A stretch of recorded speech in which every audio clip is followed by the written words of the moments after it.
না।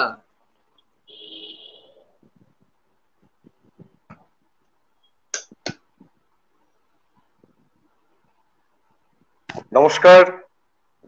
আপনারা আছেন কবিতা বেলা লাইভ অনুষ্ঠানে, বাংলা কবিতা কর্নার ফাউন্ডেশনের আয়োজনে কবিতা বেলা শীর্ষক নামাঙ্কিত লাইভ অনুষ্ঠানে আপনারা আছেন। আজকে আমাদের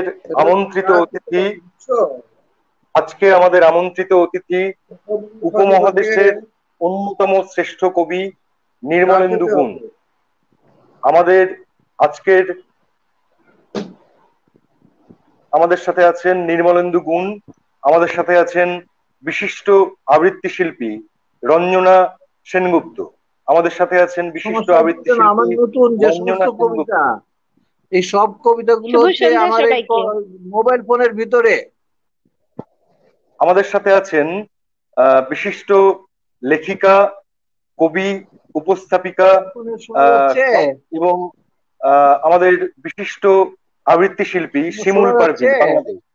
হ্যাঁ, শোনা শুভ যাচ্ছে, শোনা সন্ধ্যা। যাচ্ছে। হ্যাঁ, অনেক ধন্যবাদ আমাদের কবিতা কর্নারের জন্য, অনেক শুভকামনা, ভালোবাসা। যারা আছেন, পরবর্তীতে যারা দেখবেন, সবাইকে জানাচ্ছি অনেক অনেক শুভেচ্ছা, শুভকামনা।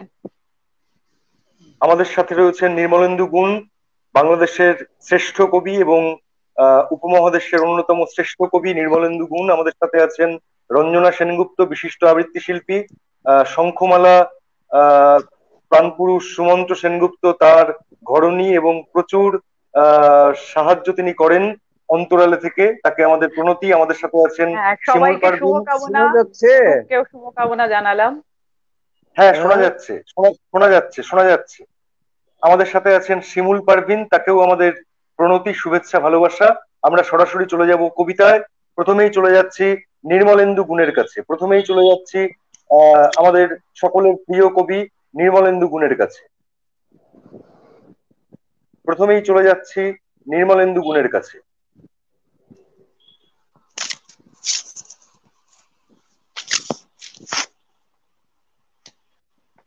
হ্যাঁ, এরকম থাকলে কমফোর্টেবল হবে না? হ্যাঁ, ঠিক আছে, ঠিক আছে। আপনার আপনার কবিতা।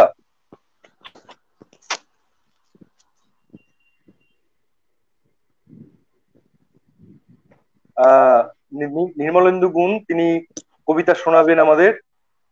নির্মলেন্দু গুণ কবিতা শোনাচ্ছেন। হ্যাঁ, এরকম হলে ভালো। হ্যাঁ, হ্যাঁ, হ্যাঁ।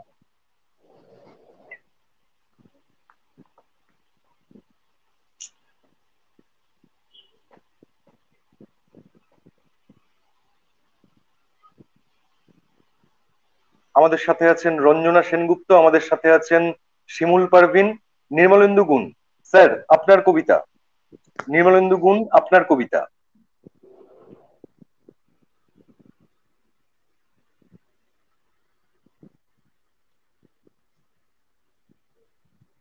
নির্মলেন্দু গুণ, আহ আপনার কবিতা। দর্শকরা অপেক্ষায় আছেন, অনেক মানুষ আমাদের সাথে যুক্ত হয়েছেন।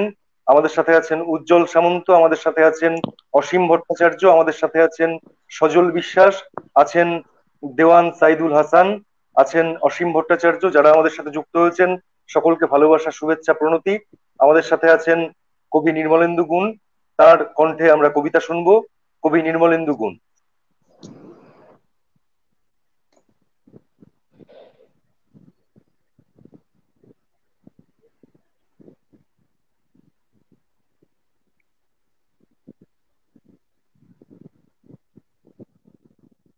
আচ্ছা, নির্মলেন্দু গুণ একটু রেডি হয়ে নিতে নিতে একটু সময় লাগছে। রঞ্জনা দি, আপনি শুরু করুন। রঞ্জনা দি, আপনি শুরু করুন। হ্যাঁ, সবাইকে আমার শুভকামনা। আজ আমরা আমি আর কি ভীষণ ভাগ্যবতী মনে হচ্ছে। অনুপকে আমার এর জন্য অনেক কৃতজ্ঞতা যে এইরকম একজন মানুষ, নির্মলেন্দু গুণ, যার কবিতা আমরা সবসময় পড়ি, তার সাথে একসাথে আমি তার কবিতা বলবো এবং তার সাথে একই সাথে একই অনুষ্ঠানে, এটা অনুষ্ঠানে নিশ্চিত, এটা আমি মনে করি আমার ভীষণ একটা ভালো লাগা। আর শিমুলকেও আমি অনেক ভালোবাসা জানালাম। আমার থেকে ছোটই হবে ও। আমি কবির কবিতা দিয়েই শুরু করছি। নির্মলেন্দু গুণের একটি কবিতা, ভারত আমাদের গন্তব্য নয়। পুত্রের হাত ধরে অন্ধকারে পালাচ্ছেন তার পিতা। পিতাও পুত্রীকে নিয়ে একটি গরুর পাখি উড়ে চলেছে। পশুত্বের কাছে পরাভূত 20 শতকের অন্তিম প্রহরে এভাবে যে পালাতে হবে তাকে, ছিল তার চিন্তার অতীত। আমরা কোথায় যাচ্ছি? কন্যাটি জানতে চায়।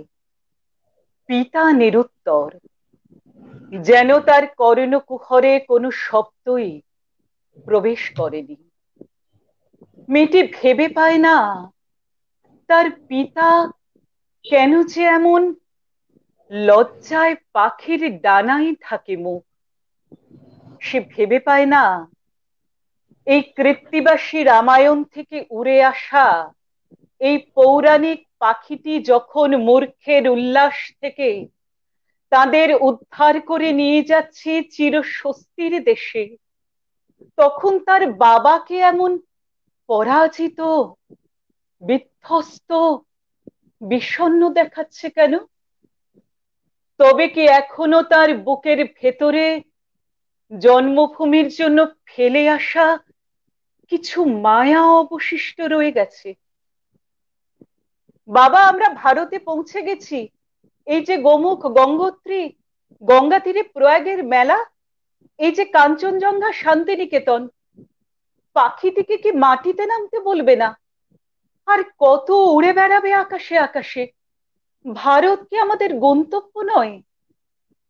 কন্যাকে বুকের মধ্যে পাঁজরে জড়িয়ে পিতা বললেন, না মা, ভারত আমাদের গন্তব্য নয়। তবে আমাদের গন্তব্য কোথায়? তখন দূরে একটি নক্ষত্রের দিকে অঙ্গুলি নির্দেশ করে পিতা বললেন, ওইখানে। 13 নদী 7 আসমান পাড়ি দিয়ে এসেও কন্যাটি দেখতে পেল ওই দূর নক্ষত্রের মধ্যে তার ফেলে আসা বাড়ির পাশের শ্রীশীর্ণ স্রোতস্বিনীটিকে দেখতে পেল। সে দেখতে পেল তার পর্ণকুটিরের গা বেয়ে লতিয়ে উঠেছে লাউ গাছের লগলগে ডগা, আর তার নিকোনো উঠোনে রৌদ্রে দেয়া ধান খুঁটে খাচ্ছে ঘুঙুর বাঁধা লাল পায়ে হাঁস। এই পর্যন্ত। অসাধারণ, অসাধারণ শব্দবন্ধ, অসাধারণ প্রয়োগ, নির্মাণ। এরকম কবিতার কাছে আমাদের বারবার প্রণত হতে কবি হয়। রয়েছেন বলেই এই কবিতা বলা, লোভ সামলানো যায় না আর কি। অসাধারণ বললেন রঞ্জনাদি। এবার আমরা চলে যাব শিমুল পারভিনের কাছে। শিমুল পারভিন বিশিষ্ট কবি, লেখিকা এবং উপস্থাপিকা, আবৃত্তি শিল্পী। পেশায় তিনি অ্যাডভোকেট। তিনি বাংলা কবিতা কর্নার ফাউন্ডেশন বাংলাদেশ শাখার সমন্বয়ক। তাকে আমাদের বিশেষ ভালোবাসা, প্রণতি, শুভেচ্ছা। তার কণ্ঠে শুনবো তার কবিতা। শিমুল পারভিন।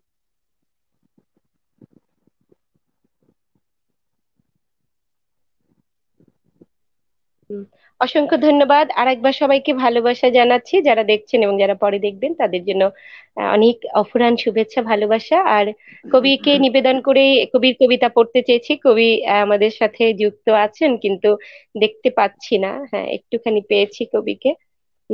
কবির কবিতা দিয়েই শুরু করছি। আমি একটি কোলাজ করব, নির্মলেন্দু গুণের যাত্রাভঙ্গ দিয়ে শুরু করব। যদিও প্রথমেই যাত্রাভঙ্গ করা উচিত নয়, তবু আমরা একটু যাত্রাভঙ্গ দিয়ে শুরু করছি আমার পরিবেশনার সাথে। আমি আমার লাটাইটা একটু পড়বো। হ্যাঁ, দুটি একসাথে কোলাজ করে আমি আমার নিবেদন। হাত বাড়িয়ে ছুঁই না তোকে, মন বাড়িয়ে ছুঁই। দুইকে আমি এক করি না, এককে করি দুই। হেমের মাঝে শুই না যবে, প্রেমের মাঝে শুই। তুই কেমন করে যাবি? পা বাড়ালি পায়ের ছায়া, আমাকে তুই পাবি। তবুও তুই বলিস যদি যাই, দেখবি তোর সম্মুখে পথ নাই। তখন আমি একটু ছোবো, হাত বাড়িয়ে জড়াবো তোর বিদায় দুটি পায়ে। তুই উঠবি আমার নায়ে, আমার বৈতরণীর নাই। নায়ের মাঝে বসবো বটে, নায়ের মাঝে শোবো। হাত দিয়ে তো ছোবো না মুখ, দুঃখ দিয়ে ছোবো। তুই কেমন করে যাবি? পা বাড়ালে পায়ের ছায়া আমাকে তুই পাবি। না এর মাঝে বসবো বটে, না এর মাঝে শোবো। হাত দিয়ে তো ছোবো না মুখ, দুঃখ দিয়ে ছোবো। হাত দিয়ে তো ছোবো না মুখ, দুঃখ দিয়ে ছোবো। প্রত্যেকটি দূরত্বের লাটাইয়ের মধ্যেই বুঝি নৈকট্যের সুতো গোটানো থাকে। একাকিত্ব গাঢ় হলে আমিও খুব অন্ধকার দিয়ে গড়ে নি তোমার আদল। সে আদল বুকে নিয়ে বৃষ্টিতে ভিজতে ভিজতে অনুভব করি নৈকট্য তোমার। ইচ্ছে করে আমার দুঃখের সাথে তোমার দুঃখ, তোমার সুখের সাথে আমার সুখ মিশিয়ে আঁতরদানিতে রেখে আদর করে ডাকি। সামাজিক কাঁথা সেলাই খড়ের যে শতরঞ্জি ছিঁড়ে একটু না হয় তোমার ভিজে উঠোনে বসি। আমার আকাশে আজ খামবাজের সুরে বাঁধা যে গানখানি তোমার আকাশের নীরব তারাদের দিকে ছুটে যাক না, গেল না হয়, কার কি ক্ষতি তাতে? না থাক, তার চেয়ে বরং কষ্ট কিছু জমা থাকা ভালো। কষ্ট জমা হলে একদিন তা আনন্দের ঝর্ণা হয়ে উৎসারিত হবে আলো। যাকে ভালো লাগে, যে জীবন ভালো লাগে তাকে এবং সেই জীবনকে নতুন করে পেতে পুরনো জীবনকে বাসি শাড়ির মতো ছুঁড়ে ফেলে দেওয়া তো যায় না। তাই আনন্দ হয় তার কাছে যাব, যাব এই ভেবে। যাব যাব করে আর যাওয়াও হয় না। আসলে স্বাধীনতা থাকলেই কি বেদুইন হওয়া যায়? এটা তো আশ্বস্তি। যাব যাব করে থেকে যাওয়া সেই পেছনের জীবনে চাবি দিয়ে রাখি ইচ্ছের গায়ে, আর বলি ভেঙে মোর ঘরের চাবি নিয়ে যাবি কি আমারে। চাবি তো শেকল, সমাজের মেরেল পড়ে জীবন কাটানো তো কম আনন্দের নয়। তাই পেছনে ফেলে আসা জীবনটা কুয়াশার মতো অস্পষ্ট যখন হয়ে ওঠে, তখন চোখের সামনে দূরত্বের লাটাই ধরে একটু টান দিয়ে মনে করিয়ে দেয় সবকিছু হারাই না জীবনে। দিনের ঝলমলে আলোতেও রাতের তারারা সব ঢাকা পড়ে থাকে। নৈকট্যের সুতো তাই সযত্নে গুছিয়ে রাখি আমি। হাত বাড়িয়ে ছুঁই না তোকে, মন বাড়িয়ে ছুঁই। দুইকে আমি এক করি না, এককে করি দুই।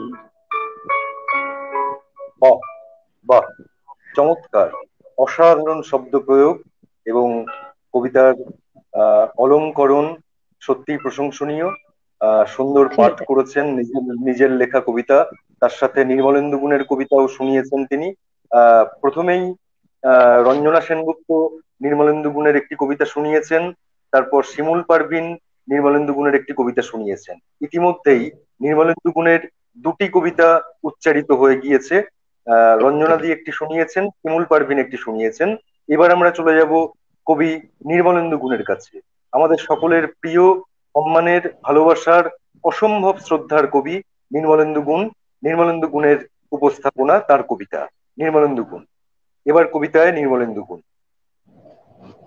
হ্যাঁ, ধন্যবাদ কুশল। আহ, এখানে আরো উপস্থিত আছেন বাংলাদেশের শিমুল পারভিন জি, এবং কলকাতার বিশিষ্ট বাচিক শিল্পী রত্না সেন। হ্যাঁ, রঞ্জনা রঞ্জনা রঞ্জনা সেনগুপ্ত। সেনগুপ্ত নাকি? ছোট হ্যাঁ, ছোট হ্যাঁ, হ্যাঁ। অক্ষর বোঝা যায় না ভালো করে। আর আমার আমার মোবাইলটাও খুব উন্নত মানের নয়। আমি খুব ভালো ভালো চারটা এরকম উন্নত মানের মোবাইল হারানোর পরে সিদ্ধান্ত নিলাম যে একটা কম দামের মোবাইল কিনে, হারিয়ে যায় যখন তখন একটা কম দামের একটা মোবাইল কিনি, তাতে কম ক্ষতি হবে আমার। কিন্তু তারপরে এই যে এটা চলছিল ভালোই, কিন্তু এই যে করোনার ভিতরে সোশ্যাল ডিস্টেন্সিং বা সামাজিক দূরত্ব বজায় রেখে চলার যে বিধান, সেই বিধান মেনে আমরা তো এখন ঘরে গৃহবন্দী প্রায়। আমি তো গত 5 মাস ধরে এই ঘরের ভিতরে বন্দী হয়ে আছি। এই ঘরের ভিতরে বসেই তারপর এই যে এই অনলাইন অনলাইন যে প্রোগ্রাম গুলো হয় সেগুলো শুরুতে কিছু বাদ দিয়েছিলাম, করতাম না, কিন্তু পরে দেখলাম যে এটা মানে ভালোই সময় কাটে, অনেকের সঙ্গে পরিচয় হয়, অনেক কবিতা শোনা যায়, কথাও বলা যায়। আর অনেক প্রতিষ্ঠান আছে যারা এই অনুষ্ঠানে অংশগ্রহণ করার জন্য আমাকে ভালো সম্মানীয় প্রদান করে। ফলে দেখলাম যে ঘরে বসে অর্থ উপার্জনেরও এটা একটা মাধ্যম। আমি অবশ্য ছোট ছোট সংগঠনগুলোর কাছে তেমন প্রত্যাশা করি না, যেমন আহ, একটা ব্যাংক, একটা কর্পোরেট ব্যাংক, একটা মাল্টি ন্যাশনাল ব্যাংক এইচএসবিসি, ওদের একটা অনুষ্ঠান করেছিলাম। ওরা একটা অনুষ্ঠানে আমাকে 30,000 টাকা দিল। তো আমি তো অবাক যে এত টাকা, টাকা কেন? তোরা বলে যে না, আমাদের টাকা আছে, আর আপনাকে সম্মানিত করার তো এত কম টাকা দিলে এটা আমাকে কেমন দেখায়। তো তার ফলে হয়েছে কি, যারা দিতে পারে না তাদের ভর্তুকি হিসাবে আমি ওই বেশি টাকাও গ্রহণ করি। কারণ অনেক প্রতিষ্ঠানে আছে যারা, যেমন কালকে দুটো প্রোগ্রাম করলাম, একটা প্রোগ্রাম থেকে আমাকে শিল্পকলা একাডেমি সে 5,000 টাকা দিল, কিন্তু আরেকটা সাংস্কৃতিক জোট বলে, জয় বঙ্গবন্ধু সাংস্কৃতিক জোট, ওরা পয়সা দিল না। ফলে অনেক সংগঠন আছে পয়সা টাকা দেয় না, সম্মানী দেয় না আমাকে, খুব আপনজন মনে করে তারা আমাকে সম্মানিত।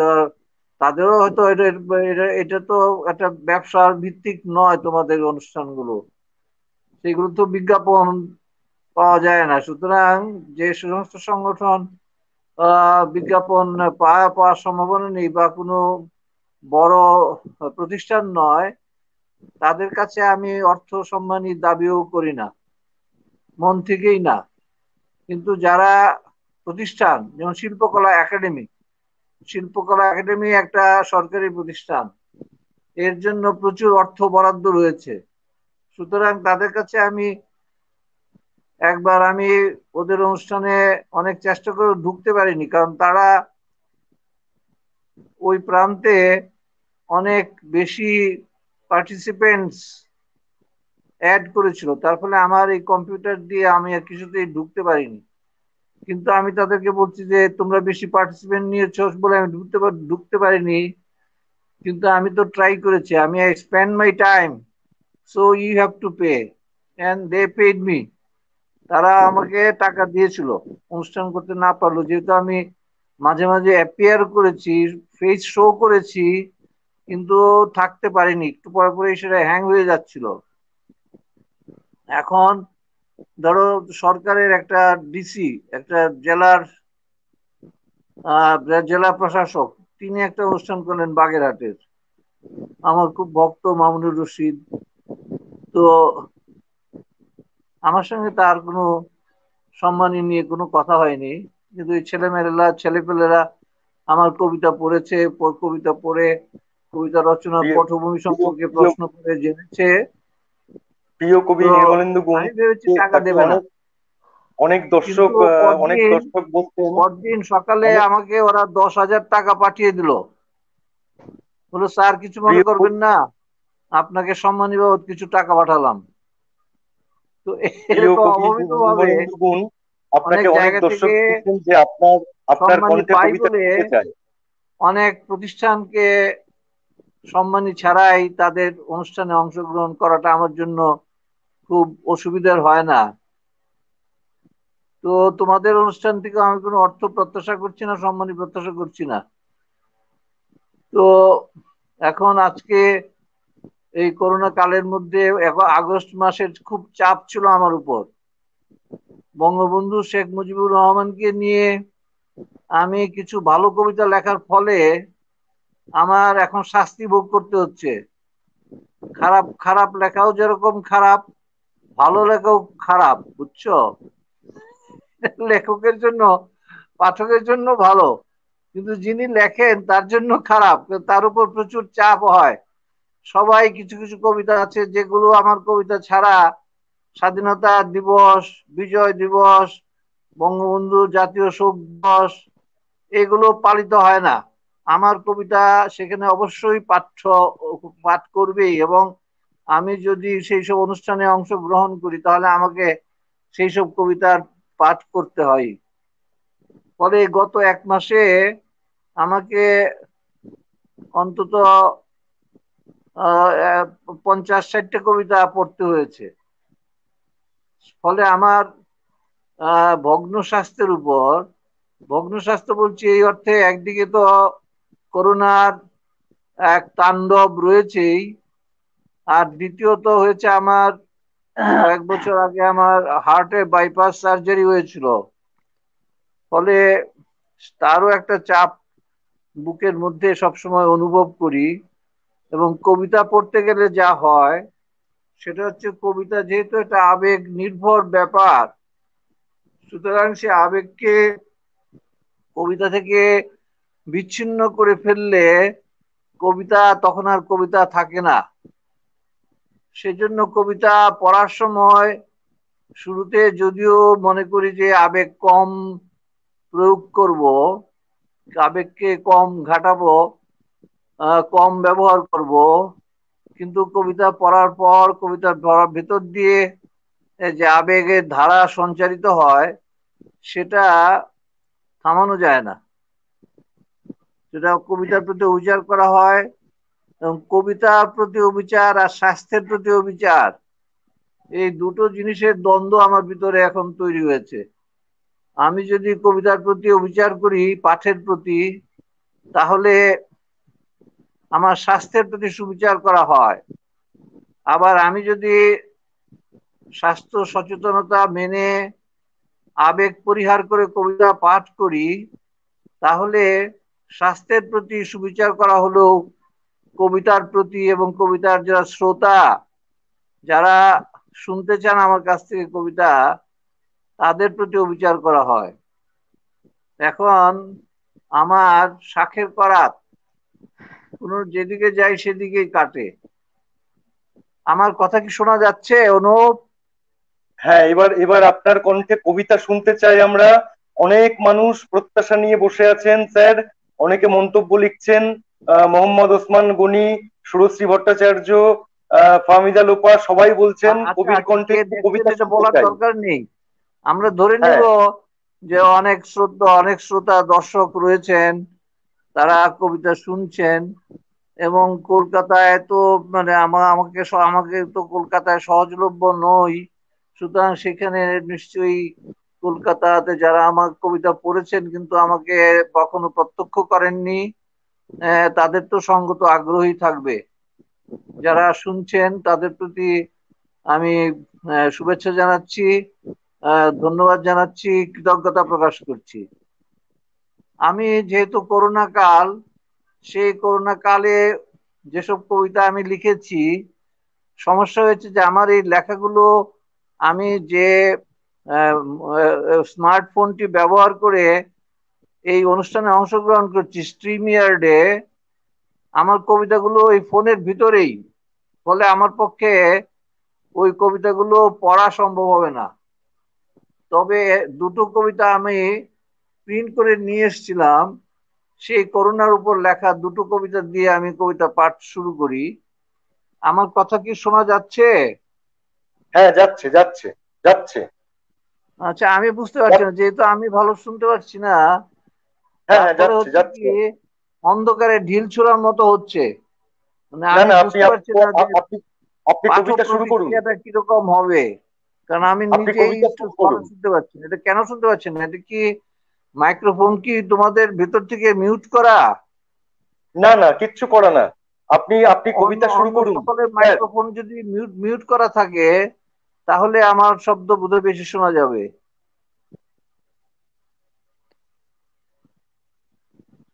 হ্যাঁ, ঠিক আছে, শুরু করুন, আপনি কবিতা শুরু করুন স্যার।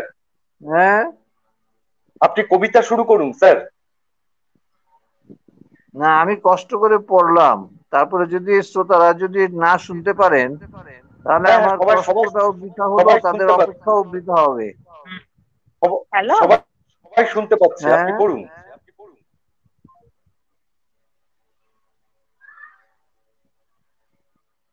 শোনা যাচ্ছে? হ্যাঁ, শোনা যাচ্ছে, শোনা যাচ্ছে। হ্যাঁ, হ্যাঁ, শোনা যাচ্ছে। আমি শুনতে পাচ্ছি না কেন? শোনা যাচ্ছে, আপনি পড়ুন।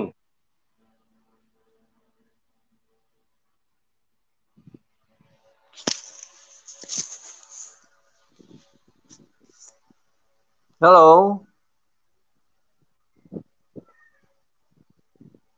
হ্যাঁ, আপনি হ্যালো, পড়ুন, শোনা যাচ্ছে, শোনা যাচ্ছে, হ্যাঁ শোনা যাচ্ছে। শোনা যাচ্ছে? হ্যাঁ যাই হ্যাঁ। হোক, আমি শুনতে পাচ্ছি না। আমার নিজের কবিতা পড়ার নিজেই যদি শুনতে না পাই, তাহলে আমার মনে হয় যেন আমি মানে অন্ধকারে অন্ধকারে হাতড়ে বেড়াচ্ছি।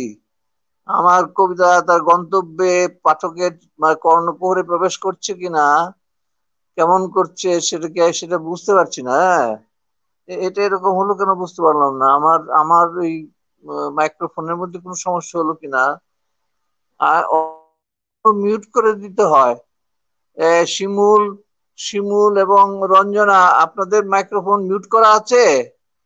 হ্যাঁ হ্যাঁ, আছে আছে, মাইক্রোফোন মিউট করা আছে, আপনি পড়ুন।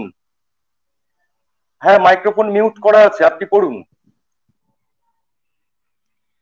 সেটা একটা গল্প গল্প পড়েছিলাম আমাদের কবি মির্জা গালিব সম্পর্কে। মির্জা গালিব দিল্লিতে যখন ছিলেন, তখন আপনারা সবাই জানেন তিনি খুব সুরাপান করতেন। তো ধর্ম পালন করতেন না, এবং নামাজ করতেন না। কিন্তু একদিন দেখা গেল যে তিনি এই একটা গলির ভিতরে মসজিদের সামনে দিয়ে তিনি আজান দিচ্ছেন এবং দৌড়াচ্ছেন। শোনা যাচ্ছে? হ্যাঁ, শোনা যাচ্ছে, আপনি বলুন, নিশ্চিন্তে বলুন, সবাই শুনতে পাচ্ছে। আচ্ছা, আচ্ছা। গালিব ওই মসজিদের সামনের যে গলিটা আছে ও দিয়ে দৌড়াচ্ছেন আর আজান দিচ্ছেন। সবাই খুব খুশি হলো যে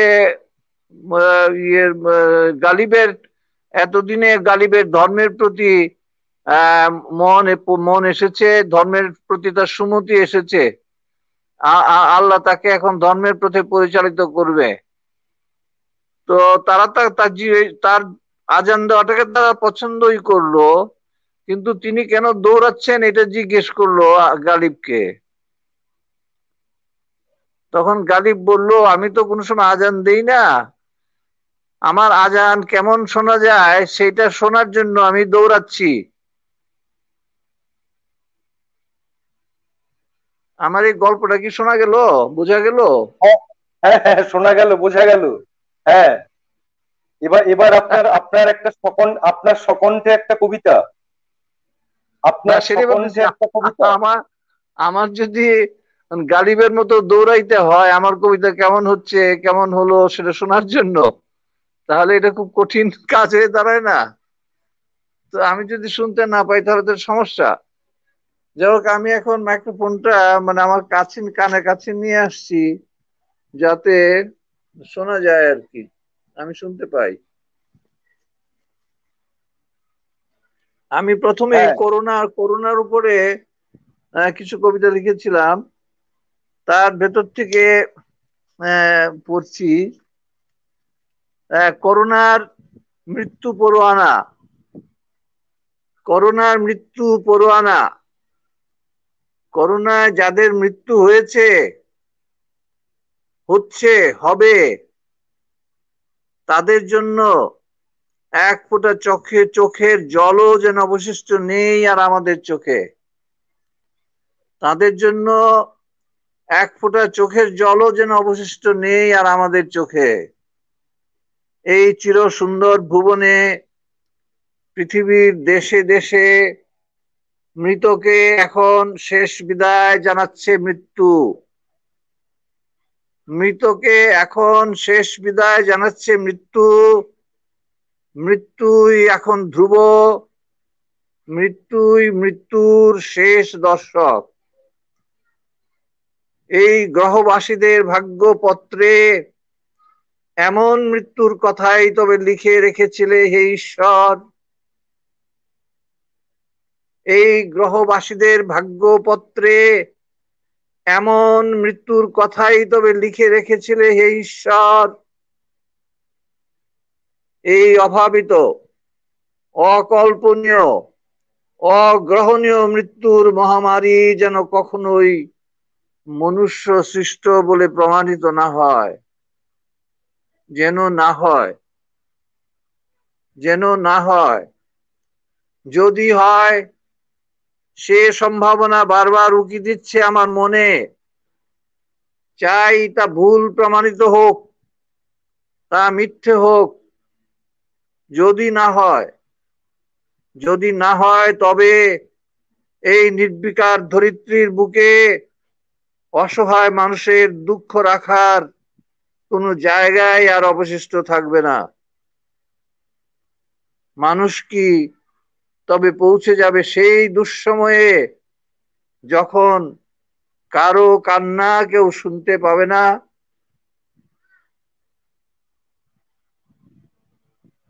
শোনা গেল? অসম্ভব ভালো, অসম্ভব ভালো, অসাধারণ নিবেদন, আচ্ছা অসাধারণ আচ্ছা, নিবেদন। আমরা আমরা ভীষণ তৃপ্ত হয়েছি। আমাদের সাথে যুক্ত রয়েছেন যে মানুষেরা, তাদের কথা একটু না বললেই নয়। আমাদের সাথে যুক্ত হ্যাঁ বলো। রয়েছেন উজ্জ্বল আমি আমি সামন্ত, শুনে আমি শুনে অসীম একটু উৎসাহিত ভট্টাচার্য, হই। ফজল বিশ্বাস, দেওয়ান সাইদুল হাসান, অসীম ভট্টাচার্য, কিংসুক চট্টোপাধ্যায়, বিখ্যাত কবি এবং গীতিকার, অসাধারণ মানুষ, গানের জগতের বিখ্যাত মানুষ এবং কবিতার জগতের অসাধারণ মানুষ কিংসুক চট্টোপাধ্যায় আছেন। তিনি শুনছেন, ভীষণ আনন্দের ব্যাপার। সোমা মুখার্জি শুনছেন, অসীম ভট্টাচার্য শুনছেন, সুতনুকা মিত্র মাইতি শুনছেন মেদিনীপুর থেকে, জয়িতা কাঞ্জিলাল শুনছেন, বলছেন অসাধারণ। সোমা মুখার্জি বলছেন রঞ্জনাদি দারুণ। সৌমি চক্রবর্তী বলছেন অসাধারণ। অদিতি চক্রবর্তী ভট্টাচার্য বলছেন বাহ অসাধারণ।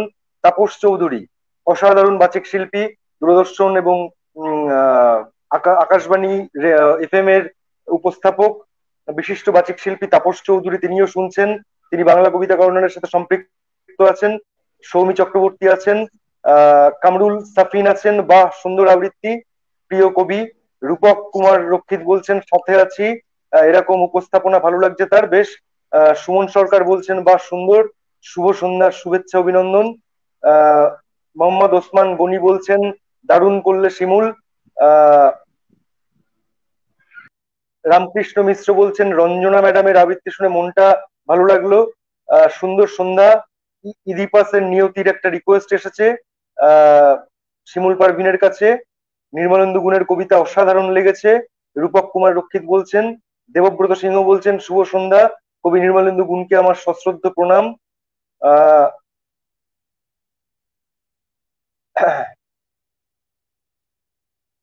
হামিদা লোপা আছেন, সুমনা দত্ত দাস আছেন, সকলকে শুভেচ্ছা জানিয়েছেন।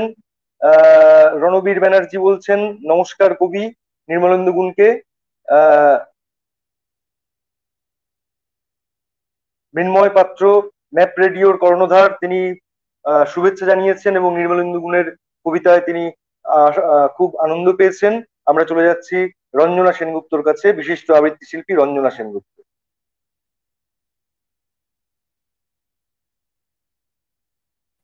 শোনা যাচ্ছে আমার কথা? হ্যাঁ শোনা যাচ্ছে। এবার রঞ্জনা সেনগুপ্ত।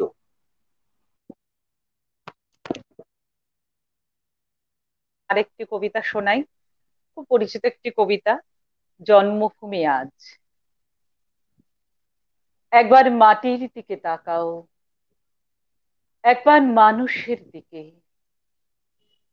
এখনো রাত শেষ হয়নি, অন্ধকার এখনো তোমার বুকের ওপর কঠিন পাথরের মতো। তুমি নিঃশ্বাস নিতে পারছো না, মাথার ওপর একটা ভয়ঙ্কর কালো আকাশ এখনো বাঘের মতো থাবা উঁচিয়ে বসে আছে। তুমি যেভাবে পারো এই পাথরটাকে সরিয়ে দাও, আর আকাশের ভয়ঙ্করকে শান্ত গলায় এই কথাটি জানিয়ে দাও, তুমি ভয় পাওনি। মাটি তো আগুনের মতো হবেই, যদি তুমি ফসল ফলাতে না জানো, যদি তুমি বৃষ্টি আনার মন্ত্র ভুলে যাও, তোমার স্বদেশ তাহলে মরুভূমি। যে মানুষ গান গাইতে জানে না, যখন প্রলয় আসে সে বোবা ও অন্ধ হয়ে যায়। তুমি মাটির দিকে তাকাও, সে প্রতীক্ষা করছে। তুমি মানুষের হাত ধরো, সে কিছু বলতে চায়। বাহ, অসাধারণ, খুব ছোট্ট সুন্দর নিবেদন। হ্যাঁ, লাইভ অনুষ্ঠানে এরকম ছোট্ট সুন্দর নিবেদন হলেই বেশি ভালো লাগে। আমরা চলে যাচ্ছি শিমুল পারভিনের কাছে, বিশিষ্ট কবি, আবৃত্তি শিল্পী, উপস্থাপিকা শিমুল পারভিন।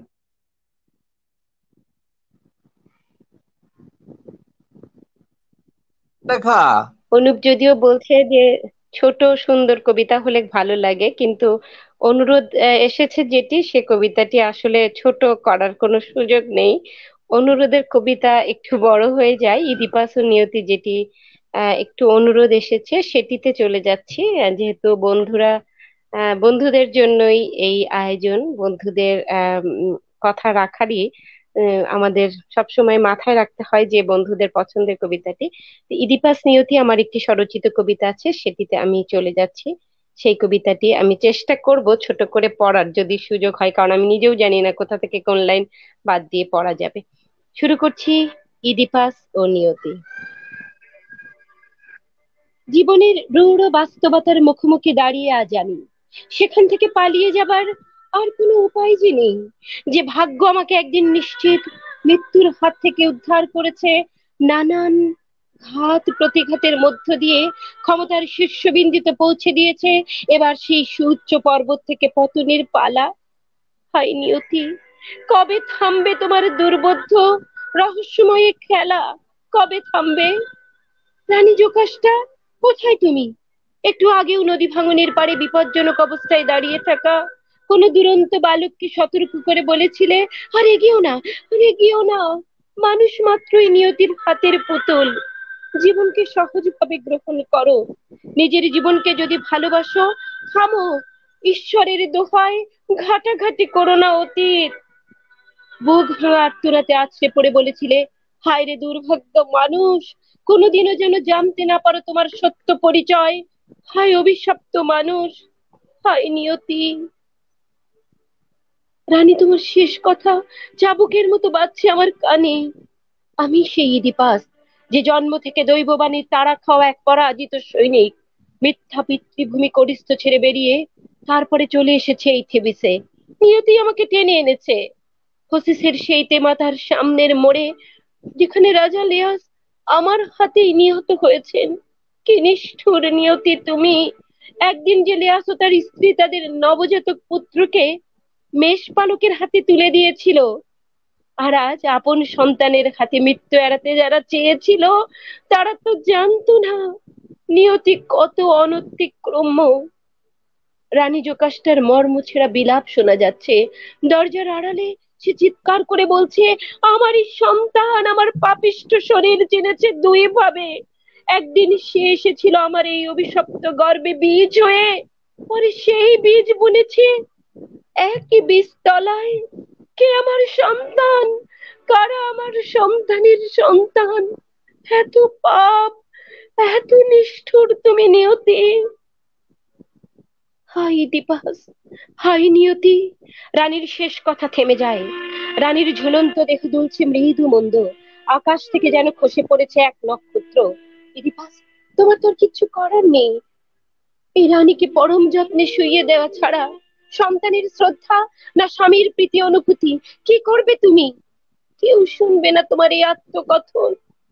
রানীর পোশাক থেকে সোনার কাটার মধ্য থেকে দুটি দীর্ঘ কাটা তুলে নিয়ে ক্ষিপ্র গতিতে নিজের চোখে ফুটিয়ে দিল। এইবার দিপাস, হ্যাঁ, তাই করবো। কি অন্ধকার, কি প্রগাঢ় অন্ধকার, কি গভীর ক্ষত, কি যন্ত্রণা আমার, কি প্রগাঢ় অন্ধকার! অ্যাপোলোদের নিজ হাতে তুমি দিয়েছো এই শাস্তি আমায়। আজ আমি সেই মানুষটাকে ধিক্কার দেই যে শৈশবে আমার পা থেকে বাঁধন খুলে দিয়েছিল। তার মমতা করুণা আমাকে ডুবিয়েছে ধ্বংসের অতল গহ্বরে। সেদিন সেই শিশুর কোমল মুখের আড়ালে কতটা পাপের দাগ ছিল সে বোঝেনি। ক্রেয়ন, ক্রেয়ন, ক্রেয়ন কোথায়, তুমি দাও আমায় নির্বাসন। এন্টিকাস, গুইজমনি, তোরা ক্ষমা কর আমায়। পিতার পাপের কলঙ্ক দাগে চিহ্নিত হবি তোরা। গোটা পৃথিবী তোদের বলবে এদের পিতা নিজের পিতাকে হত্যা করে মাতার শয্যাকে করেছে কলঙ্কিত। সূর্যদেব অ্যাপোলোর নির্দেশ, ইডিপাসকে দিতে হবে নির্বাসন। দাও তবে নির্বাসন, দাও। কে দায়ী? আমি, আমার নিয়তি, না আমার অদম্য কৌতূহল? মানব অস্তিত্বের একই করুণ বিপর্যয়। দুর্বোধ্য নিয়তির হাতের খেলনা তবে আমি। হাই ইডিপাস, হাই নিয়তি, হাই ইডিপাস, হাই, হাই। অসাধারণ, অসাধারণ গ্রিক ট্র্যাজেডির একটা বৃত্তান্ত নিয়ে, অইডিপাউসের কাহিনী নিয়ে তৈরি হওয়া ইডিপাসের বিষয় নির্ভর কবিতা। অসাধারণ নির্মাণ শিমুল পারভীন। এবার আমরা চলে যাব আমাদের উপমহাদেশের অন্যতম শ্রেষ্ঠ কবি, জীবিত কিংবদন্তি কবি নির্মলেন্দু গুণের কাছে। নির্মলেন্দু গুণ, এবার আমরা চলে যাচ্ছি নির্মলেন্দু গুণের কাছে। নির্মলেন্দু গুণের কবিতা। হ্যাঁ, আমি পড়ছি। আহ, আসলে কবিতা পড়ার নির্বাচনের একটা সমস্যা হয়, যে কোন কবিতা রেখে কোন কবিতা পড়বো। মানে যদি অনুরোধ থাকতো তাহলে একদিক থেকে সুবিধা হতো, যে আমি অনুরুদ্ধ কবিতাটি পড়তে পারতাম। তো আমি আগে এই এর উপর, এটা কি বলে, করোনার উপর আরেকটি কবিতা পড়ছি। হ্যাঁ, এই নতুন বেশ কবিতা, সেই বেশ। জন্যই এটি পড়ছি। অন্য কবিতা তো আমার বইয়ে পাওয়া যাবে। আর আমার অনেক কবিতা আছে যেগুলো অনেক আবৃত্তিকাররা আবৃত্তি করে করে ইউটিউবে এগুলো প্রচার করেন।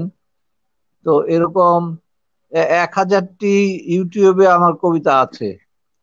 সুতরাং আমার ইউটিউব সার্চ করলে 2000 প্লাস এন্ট্রি পাওয়া যাবে। সুতরাং আমার কবিতা, মানে সেখানে কোনো একটি কবিতা হয়তো 100 জন আবৃত্তি করেছে, এরকম কবিতাও আছে। আমার স্বাধীনতা এই শব্দটি কিভাবে আমাদের হলো, তারপর রাজনৈতিক কবিতা, তারপর ওই আমি আজকাল রক্ত চাইতে আসিনি, হুলিয়া, অসমাপ্ত কবিতা, তোমার চোখ এত লাল কেন, এই ধরনের অনেক কবিতা আছে যা অনেক রিপিট হচ্ছে। এখন কলকাতার বাচিক শিল্পীদেরও দেখি, তারাও আমার কবিতা ইউটিউবে পোস্ট করেন। কালকেই গৌতম দত্ত বলে একজন আবৃত্তিকারের কবিতা আমি শুনে খুব মুগ্ধ হয়েছি। গতকাল একদিন কবিতাটি তিনি আবৃত্তি করেছেন। আর এই যে শুভন সুন্দর বসুর যে কণ্ঠে যে অলৌকিক কবিতাটি আবৃত্তি করেছেন তিনি, যে অত্যন্ত সুন্দর আবৃত্তি হয়েছে। একটা দীর্ঘ কবিতাকে তিনি চমৎকার ভাবে পাঠক, মানে শ্রোতাদেরকে ধরে রাখতে পেরেছেন। এবং ঘটনার বর্ণনার এটির ক্ষেত্রে তার প্রতিটি শব্দ এমন চমৎকার ভাবে আলাদাভাবে উচ্চারিত হয়েছে যে একটি শব্দ আরেকটি শব্দের উপর এলিয়ে পড়েনি। যেমন একটা রং আর একটা রঙের উপর এলিয়ে পড়লে আলাদা একটা এফেক্ট হয় বটে, কিন্তু আমাদের কবিতা পাঠের সময় প্রতিটি শব্দকে সঠিক উচ্চারণে রেখেই তার পরবর্তী শব্দটিকে সঙ্গে এর ব্যঞ্জনা তৈরি করতে হয় পরবর্তী শব্দটি উচ্চারণের মধ্য দিয়ে। এবং এটার ভিতরেই নির্ভর করে যে poetry lies between the two lines, যে কথাটা আছে, কবিতা থাকে দুই লাইনের মাঝখানে সাদা হোয়াইট স্পেসের মধ্যে। এরকম শব্দের সঙ্গে শব্দ, right words in right place, সঠিক শব্দটি সঠিক জায়গায় ব্যবহার করলে যে নতুন ব্যঞ্জনা তৈরি হয়, সেটা আবৃত্তিকারকে প্রমাণ করতে হয়। তো সেটা করতে গেলে শাস্ত্রীয় সঙ্গীতের উপরে যেমন আমাদের দখল থাকতে হয় গান গাইবার বেলায়, আমার মনে হয় কবিতার বেলাতেও শ্বাস প্রশ্বাস প্রক্ষেপণের ক্ষেত্রে আমাদের কিছু সাধনা করার দরকার পড়বে, কারণ সেখানে শ্বাস ধরে রাখা এবং শ্বাস ছেড়ে দেওয়া এটা একটা প্রাণায়ামের মতো। কবিতার ভিতর দিয়ে আমাদেরকে অনেক ডাক্তার বা প্রাণায়ামে বিশ্বাসীরা বলেছেন যে আপনি নাসিকা দিয়ে নিঃশ্বাস টেনে বাতাস ফুসফুসের ভেতরে গ্রহণ করুন, এটাকে 1 মিনিট 2 মিনিট রাখুন, তারপর আপনি সেটা আবার মুখ দিয়ে ছেড়ে দিন। কেউ বলছেন এক নাক দিয়ে শ্বাস নিয়ে অন্য নাক দিয়ে সেটাকে নির্গত করার কথা। তো এটা কিন্তু প্রাণায়ামের একটা ইয়ে আর কি, কৌশল বা নিয়ম বিধি। তো আচ্ছা, কবিতা আমরা আবৃত্তির আমরা ক্ষেত্রেও আপনার কাছে কবিতার কাছে চলে আসি। নির্মলেন্দু গুণ প্রিয় কবি, সম্মাননীয় কবি আমাদের, তার কবিতার কাছে চলে আসি। সরাসরি কবিতা, আচ্ছা প্লিজ। আচ্ছা, আপনার আমি বুঝতে কবিতা। পারছি। আমার কবির কাছ থেকে কবিতাই প্রত্যাশা করাটা উচিত, আমারও উচিত হয়নি এটা সম্পর্কে জ্ঞান জ্ঞান দান করার চেষ্টা করাটা। আমি বলতে চাচ্ছিলাম এই জন্য যে একটি কবিতা সঠিকভাবে উচ্চারণ করা কোনো অসুস্থ মানুষের পক্ষে সম্ভব নয়। তার জন্য একজন ক্রিকেটারের যেমন শারীরিক সুস্থতা থাকা দরকার, একজন গায়কের যেরকম শাস্ত্রীয় সঙ্গীতের উপর অধিকার থাকা দরকার, তেমনি একজন কবি তিনি যখন লেখেন তখন তিনি কবি, যখন তিনি আবৃত্তি করছেন তার রচনা, তখন তিনি কিন্তু আর কবি নন, তিনি কবিতার থেকে বিচ্ছিন্ন একজন বাচিক শিল্পী মাত্র। সেই জন্য তাকে শুদ্ধভাবে কবিতাটি উচ্চারণ করতে হয়, আর শুদ্ধভাবে উচ্চারণ করতে গেলে তার উপর নিজের উপর অত্যাচারটাকে গ্রহণ করতে হয়। তবুও আমি পড়ছি করোনার প্রতি কবির ভৎসনা। আমি করোনার উপরেই কিছু কবিতা পড়ি, যেহেতু করোনা কাল চলছে এবং করোনার সঙ্গে করোনার প্রতি কবির ভৎসনা নিশ্চয়ই করোনায় আক্রান্ত এবং করোনার দ্বারা তাড়িত ভীত সন্ত্রস্ত মানবকুল, বিশ্বের মানবকুল আজ যে করোনার দ্বারা তাদের স্বাভাবিক জীবন প্রণালী যে বিধ্বস্ত হয়ে পড়েছে, আমাদের সম্পর্ক ভেঙে যাচ্ছে, আমরা মিলতে পারছি না, একসঙ্গে বসতে পারছি না, নিরাপদ দূরত্ব রেখে পরস্পরকে সন্দেহ করে চলছি।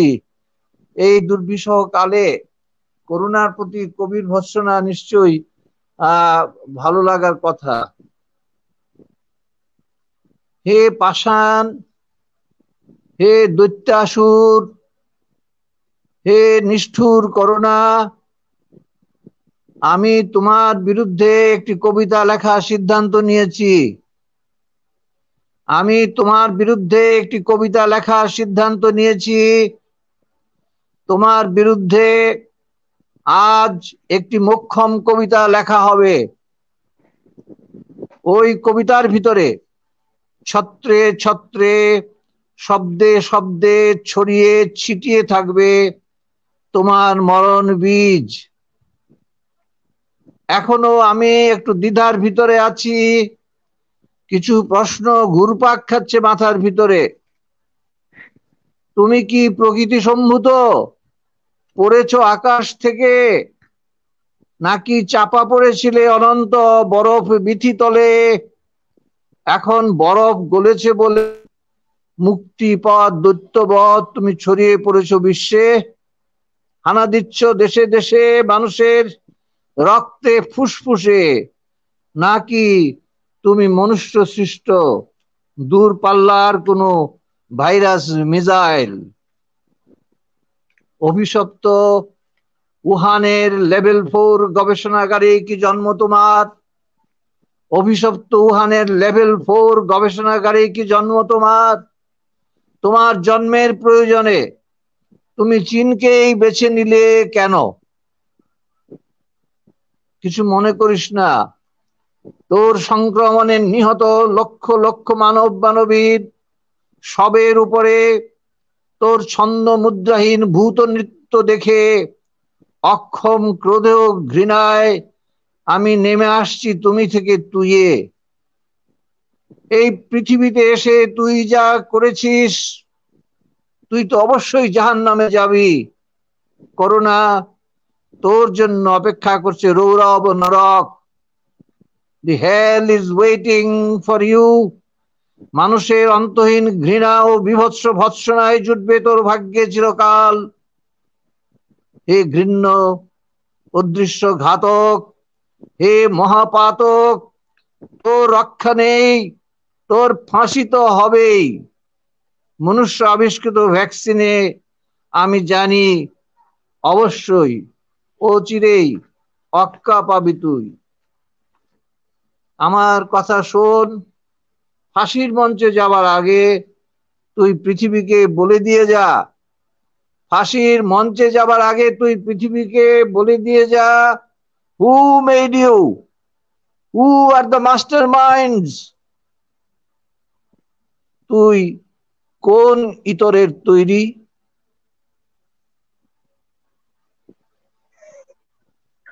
অপূর্ব, ঠিক আছে? হ্যাঁ, অসাধারণ অসাধারণ অসাধারণ। এরকম কবিতার আচ্ছা। সামনে আমাদের আমাদের প্রণত হতে হয়। অসংখ্য দর্শক শ্রোতা দেখছেন, তারা তাদের অমূল্য মতামত দিচ্ছেন। আমরা চলে যাচ্ছি কথা না বাড়িয়ে সরাসরি শিমুল পারভিনের কাছে, রঞ্জনাদির কাছে, রঞ্জনা সেনগুপ্তর না না কাছে। না না না না না, দাঁড়াও, আমি রঞ্জনাদির আরেকটা কবিতা পারফরমেন্স। পড়ে নিই। আমি করোনার উপর আচ্ছা আরেকটা পড়ুন কবিতা পড়ুন। পড়ে নিই। হ্যাঁ, আচ্ছা বলুন। এই কবিতাটা একটি রোমান্টিক কবিতা। এতক্ষণ পর্যন্ত একটা ভীতি ছড়িয়েছি আমি।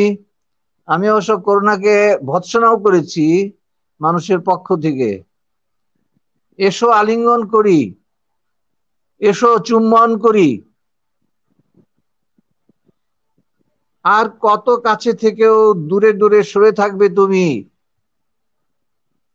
আর কত কাছে থেকেও দূরে দূরে সরে থাকবে তুমি। এসো আমরা আলিঙ্গন করি, এসো আমরা চুম্বন করি, আমাদের তৃষিত অধরোষ্ঠকে চলো আমরা ব্যবহার করি জীবনের প্রথম চুম্বনের মতো।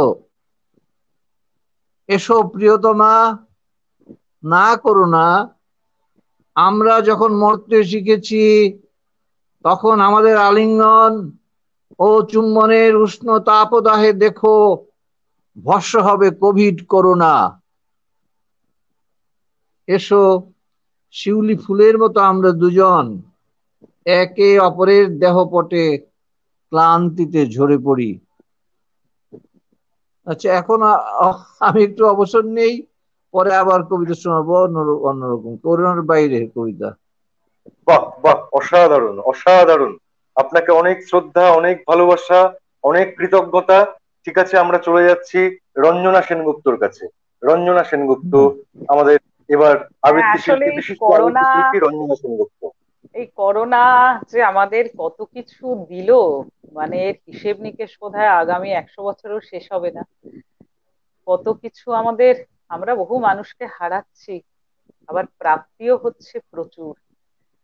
যাই হোক, শ্রীজাতর একটি কবিতা শোনাই, অন্ধকার লেখাগুচ্ছের একটি কবিতা, আমার খুব ভালো লাগার একটি কবিতা।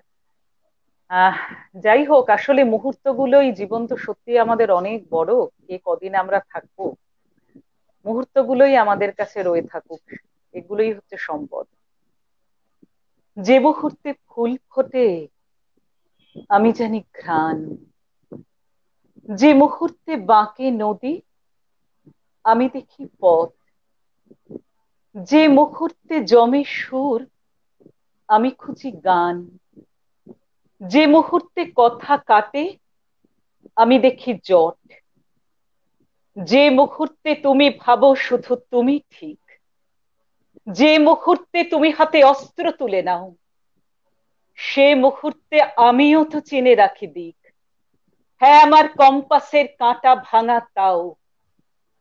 যে মুহূর্তে আমি বলি মানি না সীমানা, সে মুহূর্তে আমি থেকে তৈরি হয় দেশ।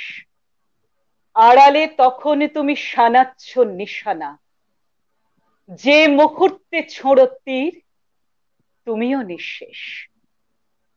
জীবন অনেক বড়, কে কদিন বাঁচে, আমি শুধু ঋণী থাকি মুহূর্তের কাছে। এই, বাহ বাহ, অসাধারণ। সত্যি আমরা আমি ঋণী শুধু থাকি ঋণী থাকি মুহূর্তের মুহূর্তের কাছে, কাছে। মুহূর্তগুলোই রয়ে আমরা যাবে, এটাই কিন্তু ঠিক। মুহূর্তগুলো রয়ে যাবে। আচ্ছা, আমি আমরা আমি চলে একটু, যাচ্ছি। আমি এই কথার প্রসঙ্গে কবিতাটার মধ্যে যে মুহূর্তকে বন্দি করা হয়েছে, গুরুত্ব দেওয়া হয়েছে, সেটা আমি আমার মনে পড়লো। আমার সামনে টেলিভিশন চলছে, সেখানে ভারতের প্রাক্তন রাষ্ট্রপতি প্রণব মুখার্জির মৃত্যু সংবাদ প্রচারিত হচ্ছে। আমার সৌভাগ্য হয়েছিল, তিনি যখন বাংলাদেশে শেষবার এলেন গত 1 বছর আগে, 2 বছর প্রায়, প্রায় 1.5 বছর হবে, মাঝে মাঝে এরকম। ওই সময় আমার নৈশভোজে আমাদের রাষ্ট্রপতি, মহামান্য রাষ্ট্রপতি আব্দুল হামিদ সাহেব এই প্রণব মুখার্জির সম্মানে নৈশভোজের আয়োজন করেছিলেন, এবং আমাকেও সেই নৈশভোজে আমন্ত্রণ জানানো হয়েছিল। মানে আমার সৌভাগ্য হয়েছিল তার সঙ্গে সাক্ষাৎ করার। হ্যালো, হ্যাঁ হ্যাঁ হ্যাঁ, এই শোনা যাচ্ছে। শোনা যাচ্ছে? হ্যাঁ হ্যাঁ হ্যাঁ। আচ্ছা, তো আমি তখন আমার রচনাবলী, এখান থেকে বোধহয় আমার পেছনে যে আমার রচনাবলী, এগুলো দেখা যাচ্ছে, আমার 10 খণ্ড রচনাবলী বেরিয়েছে ইতিমধ্যে। তো তার মধ্যে তখন 9ম খণ্ডটি বেরিয়েছিল। তখন আমি ভাবলাম যে প্রণববাবুকে একটা উপহার দিব বলে, তাকে দিলে আমাদের রাষ্ট্রপতিকেও দিতে হয়, দুজনকে জন্য দুটো কপি নিয়ে গেলাম, এবং প্রণববাবুর সঙ্গে আমাদের মাননীয় প্রধানমন্ত্রীর মাধ্যমে আমি তার সঙ্গে সাক্ষাৎ করার সুযোগ পেলাম। যদিও অতিথিদের সঙ্গে তিনি খুব ভিড় ছিলেন না, অনুমতি দিচ্ছিলেন না, তার সিকিউরিটির লোকজন তার কাছে ভিড়তে দিচ্ছিল না। তখন আমি প্রতিবাদ করলাম যে আমি তো এখানে গণভবনে না বঙ্গভবনে ভালো খাবার নৈশ ভোজ করার জন্য আসিনি। আমি আমাদের যে রাষ্ট্রীয় অতিথি, ভারতের মাননীয় যে প্রাক্তন রাষ্ট্রপতি, যিনি বাংলাদেশের বিশেষ বন্ধু, তাকে সম্মান জানাতে এসেছি, এবং তাকে সম্মান জানানোর ভিতর দিয়ে নিজেকেও সম্মানিত করতে এসেছি। আমি বঙ্গভবনে খেতে আসি নাই। এটা যখন শাউট করে বললাম, তখন আমাকে সিকিউরিটির লোকরা, প্রধানমন্ত্রী, আমাদের মাননীয় প্রধানমন্ত্রী আমার চিৎকার শুনে তার সিকিউরিটির লোকজন পাঠালেন। তখন আমার কাছে এসে তারা বলল, ঠিক আছে স্যার, আপনি আসুন। আপনার যে উপহার আগে তারা দিচ্ছিল না ভারতের প্রধান রাষ্ট্রপতির হাতে, সেই বই তখন আমাকে, আমি বললাম না, আমার বই আমি নিজের হাতে তাকে দিব, আমি কোনো সিকিউরিটির লোকজনের হাতে বই দিব কেন? পরে আমায় শাউট করার পর আমি যখন I said যে I will boycott this dinner if I am not allowed to hand over my book to the guest, honorable guest of honor. তো আমার সৌভাগ্য হয়েছিল তার সঙ্গে দেখা করে তার বইটি দেওয়ার, এবং তিনি খুব খুশি হয়েছিলেন। তার ছবি আছে, সেই ছবিতে আমি তাকে সেই বইটি উপহার দিচ্ছি, এবং তিনি একটু খর্বকায় বলে তাকে উপরের দিকে তাকিয়ে আমার সঙ্গে আই কন্ট্যাক্ট করতে হয়েছিল। তো প্রধানমন্ত্রী, আমাদের মাননীয় প্রধানমন্ত্রী এবং মাননীয় মহামান্য রাষ্ট্রপতিও ছিলেন। তো ওই ছবিটা আমি ফেসবুকে পোস্ট করেছিলাম তিনি যখন অসুস্থ ছিলেন দিল্লিতে, সেই সংবাদ জানার পর। কালকে তিনি প্রয়াত হয়েছেন। সেই পোস্টের ভিতরে আমি লিখেছিলাম, বঙ্গভবনে কিছুক্ষণ, তারপর যখন তিনি গতকালকে মারা গেলেন, তার রোগ মুক্তির প্রার্থনা জানিয়ে এই ছবিটি পোস্ট করেছিলাম। কিন্তু কালকে যখন মারা গেলেন তিনি, তখন আজকে আমি সেই ছবিটি আবার পোস্ট করে তার যে শিরোনাম দিয়েছি, সেই শিরোনামটি হচ্ছে ছবি মৃত্যুঞ্জয়, ছবির মৃত্যু নেই। ওই ছবির ভিতরে কিন্তু একটা মুহূর্ত বন্দী হয়ে আছে, কিন্তু ছবির মৃত্যু নেই। সেই ছবি ছড়িয়ে পড়েছে ফেসবুক হয়ে, ইন্টারনেট হয়ে, হ্যাঁ, সেটা ছড়িয়ে পড়েছে। সেটা হয়তো থেকে যাবে, আমরাও থাকবো না, কিন্তু আমাদের ছবি থেকে যাবে। সেজন্যই মানুষ এই ছবিকে, রবীন্দ্রনাথ বলেছেন, তুমি কি কেবলই ছবি? কিন্তু ছবি যে মানুষের চেয়ে বেশি বেশি বেশি কি বলবো, মানে দীর্ঘজীবী হয়। তুমি কি কেবলই ছবি, ছবি তো স্থায়ী হয়, মানুষ তো স্থায়ী হচ্ছে না। স্থায়ী হচ্ছে মানুষের তুলনায় ছবি। আমি আমরা আমরা এবার বাংলাদেশের চলে যাব। পক্ষ থেকে, হ্যাঁ, হ্যাঁ হ্যাঁ, বলুন বলুন বলুন বলুন। আমি বাংলাদেশের পক্ষ থেকে এবং আমার নিজের পক্ষ থেকে প্রয়াত প্রণব মুখার্জির প্রতি গভীর শ্রদ্ধা নিবেদন করছি। একই সঙ্গে আজকে আমাদের মুক্তিযুদ্ধ চলাকালে যিনি সেক্টর কমান্ডার ছিলেন, বীর মুক্তিযোদ্ধা সি আর দত্ত, মেজর জেনারেল সি আর দত্ত, তিনিও করোনায় আক্রান্ত হয়ে আমেরিকায় লোকান্তরিত হয়েছিলেন। তার মরদেহ ঢাকায় নিয়ে আসা হয়েছিল গতকালকে। আজকে তাকে আমাদের ঢাকার নিকটবর্তী একটি বদ্রেশ্বরী শ্মশানে তাকে দাহ করা হয়েছে রাষ্ট্রীয় সম্মান প্রদান করার পর। আমি তার প্রতিও আমার গভীর শ্রদ্ধা প্রদর্শন করছি।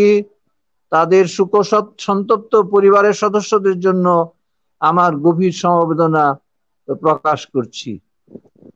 আচ্ছা, এখন বেশ। আমার কবিতা পড়ার পরে এখন আবার শিমুল পড়ুক, পরে আমি এই করোনার বাইরেও যে আমি কবিতা লিখি সেটাও তো প্রমাণ করতে হবে। লোকে ভাববে যে এই লোক বোধ শুধু করোনার বিরুদ্ধে, করোনা নিয়ে কবিতা লেখে।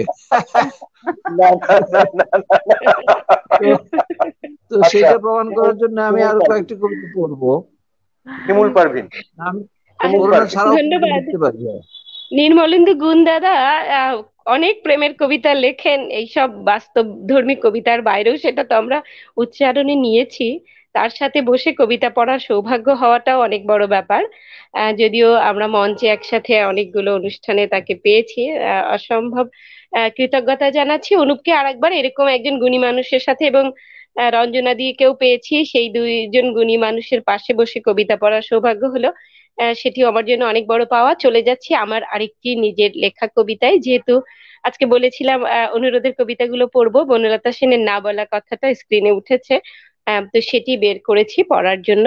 এটি একদম কাল্পনিক পত্রকাব্য, আমার উৎসারিত আলো গ্রন্থের একটি মানে কল্পনার রং তুলি দিয়ে আঁকা একটি কবিতা, বনলতা সেনের না বলা কথা। প্রিয় জীবনানন্দ বাবু, সিংহল সমুদ্র থেকে মালয় সাগরের সুদীর্ঘ পথে, জন্ম থেকে জন্মান্তরে অনুশোচনায় দগ্ধ হয়ে হাল ভাঙা নাবিকের মতো বিপর্যস্ত তুমি এসেছিলে বনলতার জীবনে, দুদণ্ড শান্তির আশায়। আমার এলো চুল তোমার চোখে বিদিশার অন্ধকারের মতন, আমার ধ্রুপদী রূপ বিলুপ্ত শ্রবস্তি নগরীর অন্ধকারের অবগুণ্ঠনে আবৃত রহস্যময়ীর প্রতিকৃতি যেন। কালিদাসের বারাঙ্গনাদের মতো আমি যেন গড়া মোহনীয় মায়ায়। দারুচিনি দ্বীপের ভেতর সবুজ ঘাসের দেশে আমার আশ্রয়ের আশ্বাস আর অনুরাগের ছোঁয়ায় আসক্ত তুমি। বিম্বিসার অশোকের মতো অজাত শত্রুকে তুমি দেখেছো তোমার চলার পথে, অবলুপ্ত বিদর্ভী নগরী তোমাকে মনে করিয়ে দিয়েছে কলির কামনার বহ্নি শিখায় দময়ন্তীর সুখের সংসার পুড়ে ছাই হবার দৃশ্য। তবু তুমি বিসর্পিল অন্ধকারচ্ছন্ন পথে চলেছ তো এক জন্ম থেকে অন্য জন্মে। এ যাত্রা কবে শেষ হবে তুমি জানো না। ক্লান্ত প্রাণ তোমাকে নিজস্ব পথ থেকে বিচ্যুত করে মুখের দুর্নিবার আকর্ষণ নিয়ে যায় অন্ধকারের শেষ সীমানায়। আর তখনই আর তখনই আবির্ভাব আমার, মনে মনে ভাবি বড় অসময়ে এসেছো নাবিক, এসেছো ধ্রুপদী এ ঘাটে। পাখির নীড়ের মতো চোখ তুলে আমি শুধু জানতে চাই, এতদিন কোথায় ছিলেন? অনুচ্চারিত স্বরে তোমার না বলা কথা বুঝে নেই আমি, অন্ধকারের সব প্রিয়তমাদের মুখ মনে করে দুদণ্ডের শান্তির আশায় তোমার এই আগমন। চিরন্তন নারীত্বের আত্মনাদ, গার্হস্থ্য জীবনে না ফেরার ব্যথা তোমার মনকেও তো ছুঁয়ে যায়। আমি শুধু মনে মনে বলি, হয়তো হবে না নেড়ে ফেরা জীবনের চাওয়াগুলো। এমনই বহমান নদী আজীবন, এমনই ফুরাবে সব লেনদেন। তবুও অনুশোচনার অন্ধকারেও তোমার সমস্ত হৃদয় জুড়ে মুখোমুখি বসে থাকি আমি, নাটোরের বনলতা সেন। আমার প্রেম হয়ে ওঠে অপ্রতিরোধ্য, যদিও তা প্রাত্যহিকতার নয়। তবুও তুমি খুঁজে পাও দুদণ্ডের শান্তির মাঝে জীবনের চরম সত্য, আর অন্ধকারের উৎস হতে উৎসারিত আলো। এই আলোর অবগাহনেই আমাদের বেঁচে থাকা, পথ চাওয়া জীবন। ইতি তোমারই বনলতা সেন। বাহ, চমৎকার, ধন্যবাদ। চমৎকার।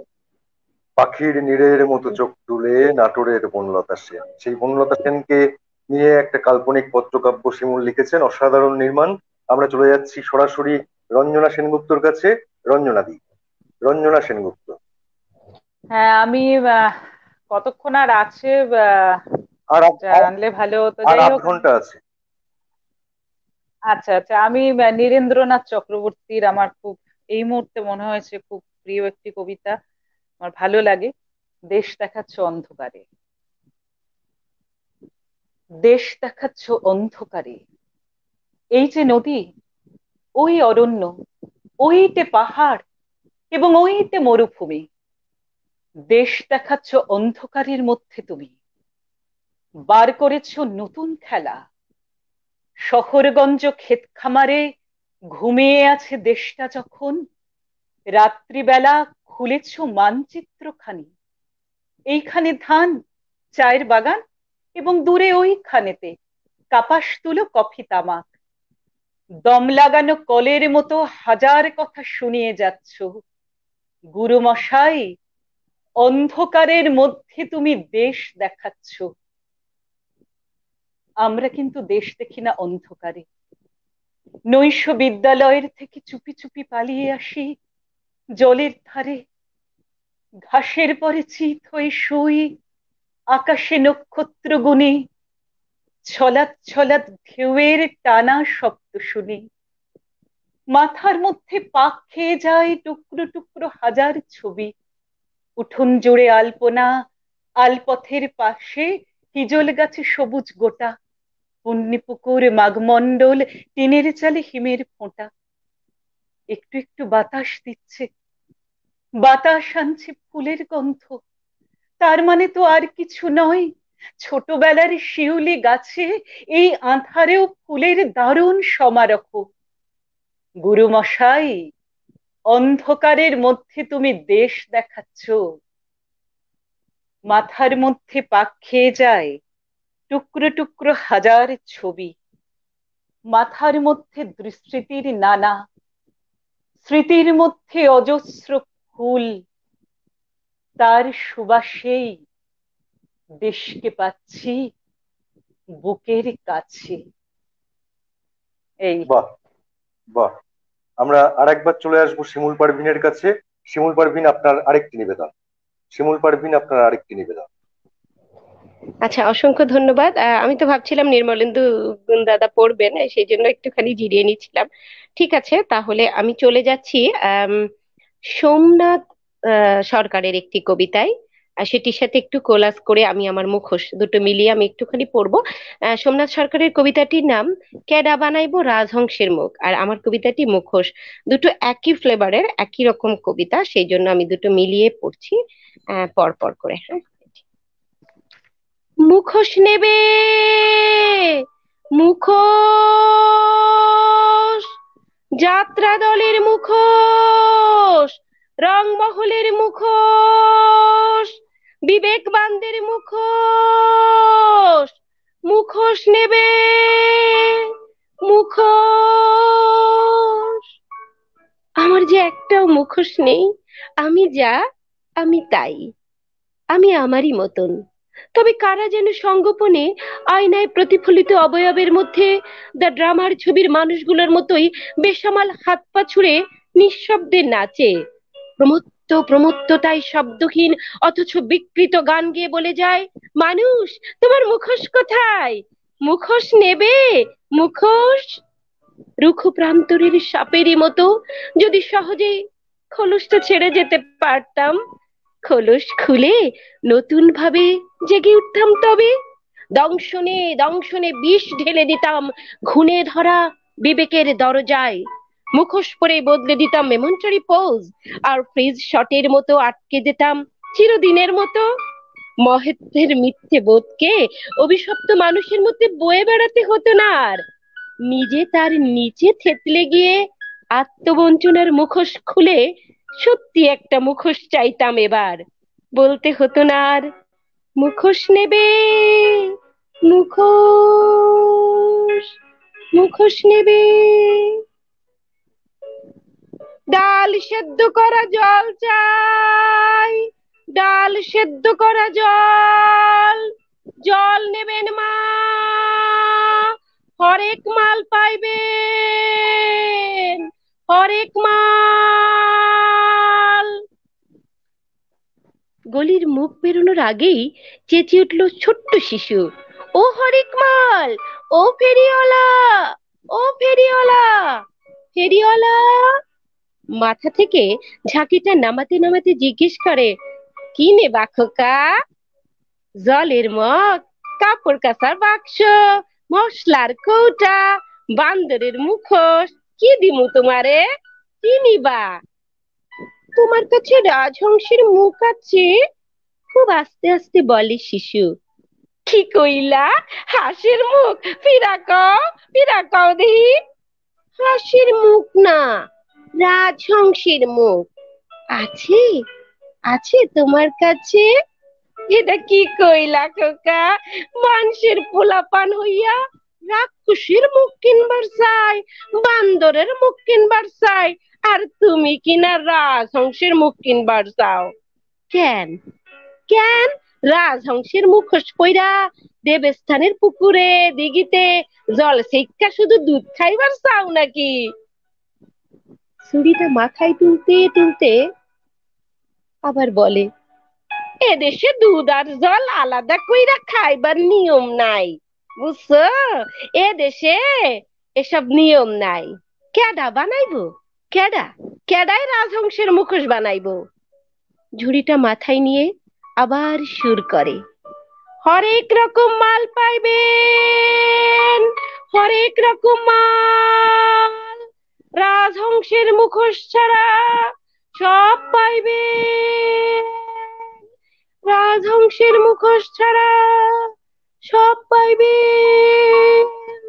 হরেক রকম মাল, হরেক রকম, সব পাইবেন, সব পাইবেন। বাহ! দুটো কবিতার সংমিশ্রণে তৈরি এই নিবেদনটি বেশ ভালো লাগলো আমাদের। আমরা চলে যাচ্ছি আরো একবার রঞ্জনা সেনগুপ্তর কাছে, তারপর আসবো কবি নির্মলেন্দু গুণের কাছে। রঞ্জনা সেনগুপ্তর নিবেদন।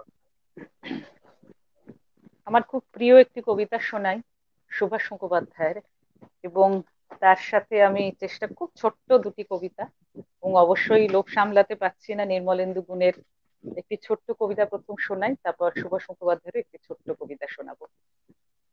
সংসার মানে সোনার কাঁকনে জীবনের রং লাগা, সংসার মানে রক্তে মাংসে সারা রাত্রির জাগা, সংসার মানে অপেক্ষমান একজোড়া চোখে দাবি, সংসার মানে সাজানো ভুবন আঁচলের খুঁটে চাবি, সংসার মানে অনাগত শিশু পুতুলে সাজানো ঘর, সংসার মানে মনোহর নেশা ঈশানে বিশানে ঝড়, সংসার মানে ব্যর্থ বাসনা বেদনার জলাভূমি, সংসার মানে সংসার ভাঙা, সংসার মানে তুমি।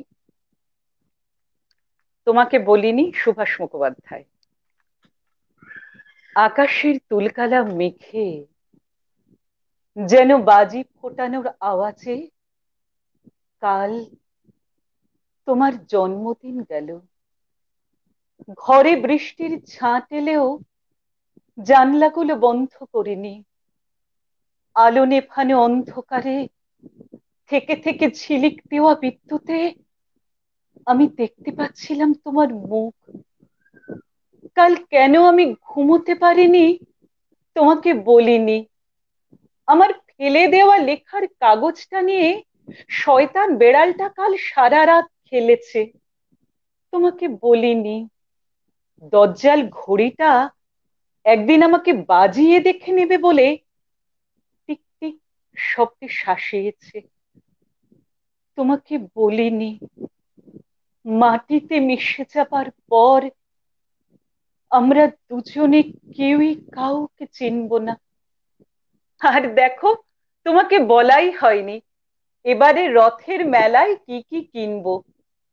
মেয়ের জন্য তালপাতার ভেঁপু, তোমার জন্য ফল ফুলের চারা, আর বাড়ির জন্য সুন্দর পেতলের খাঁচায় দুটো বদ্রিকা পাখি। এই।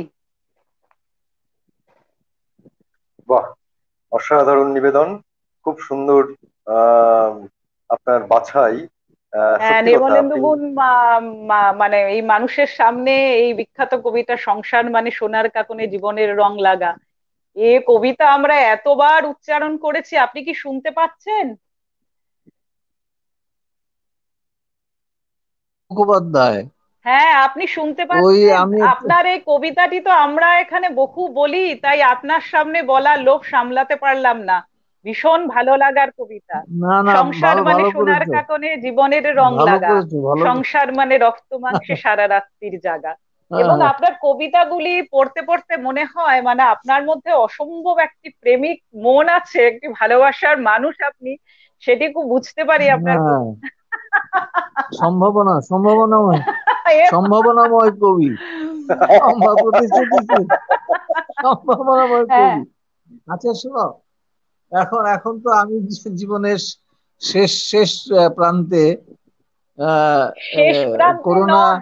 যিনি করোনা এই কবিতা কতদিন লিখতে আমাকে পারেন, সংসার মানে সোনার কাকনে জীবনের রং লাগা, আর সংসার মানে ভাঙা, সংসার মানে তুমি, এ মানুষের সেটা কোনোদিন শেষ হয় না। সেটা জানো, সেটা কিন্তু হ্যাঁ, সেটা শোনো, এই কবিতা কিন্তু 1974 সালে, হ্যাঁ, 1974 সালে আমার দীর্ঘ দিবস দীর্ঘ রজনী হুম, যে কাব্যগ্রন্থ প্রকাশিত হয়েছে, সেইখানে আমার এই কবিতার বইটিতে ওই কবিতাটি ছিল। সুতরাং হ্যাঁ, এটা হ্যাঁ, কিন্তু অনেক পুরনো কবিতা, প্রায় প্রায় প্রায় আর 46 বছর হ্যাঁ, আগে, 46 বছর কবিতা আগে আজও আমরা বলছি। হ্যাঁ লেখা। তখন আমার ও সংসার জীবনের আচ্ছা। কোনো অভিজ্ঞতা ছিল না, তখন কিন্তু আমার সংসার জীবনে অভিজ্ঞতা ছিল না। তো তবুও আমি বলেছি, বুঝেছিলাম যে সংসার মানে শুধু সারা রক্ত মাংসে সারা রাত্রির জাগাই নয়, সংসার মানে সংসার ভাঙাও, সংসার একটা ভঙ্গুর জিনিসও, সংসার একটা স্থায়ী সত্য, স্থায়ী সম্পর্ক নয়, এটা কিন্তু একটা ভঙ্গুর বিষয়। এই জন্যই কবিতার মধ্যে এই বিষয়টাই খুব মানে রেখাপাত করেছিল। এটা কেন আমার আমার লেখা হয়েছিল আমি জানি না। ভবিষ্যতে পরবর্তীকালে আমার জীবনে এরকম ঘটনা ঘটেছে, তাতে আমার মনে হয় যে আমার আহ কবিতার মধ্যে আমার জীবনের ভবিষ্যৎ রচিত হয়েছিল। আমি যেমন বঙ্গবন্ধু শেখ মুজিবুর রহমানকে নিয়ে প্রথম কবিতা লিখেছিলাম, যখন বঙ্গবন্ধু শেখ মুজিবুর রহমানের নেতৃত্বে এই পূর্ব পাকিস্তান যে একটি নতুন স্বাধীন ভূখণ্ডে পরিণত হবে, এটি আমি পর্যবেক্ষণ আমার পর্যবেক্ষণে ধরা পড়েছিল। তো সেই পর্যবেক্ষণে ধরা পড়েছিল বলে আমার মাথার উপর উপর্যুপরি হুলিয়া থাকার পরও আমি কিন্তু কলকাতায় চলে যাইনি। এই যে কবিতাটি তুমি পড়লে, ভারত আমাদের গন্তব্য নয়, এই কবিতাটা সেইখান থেকে শুরু।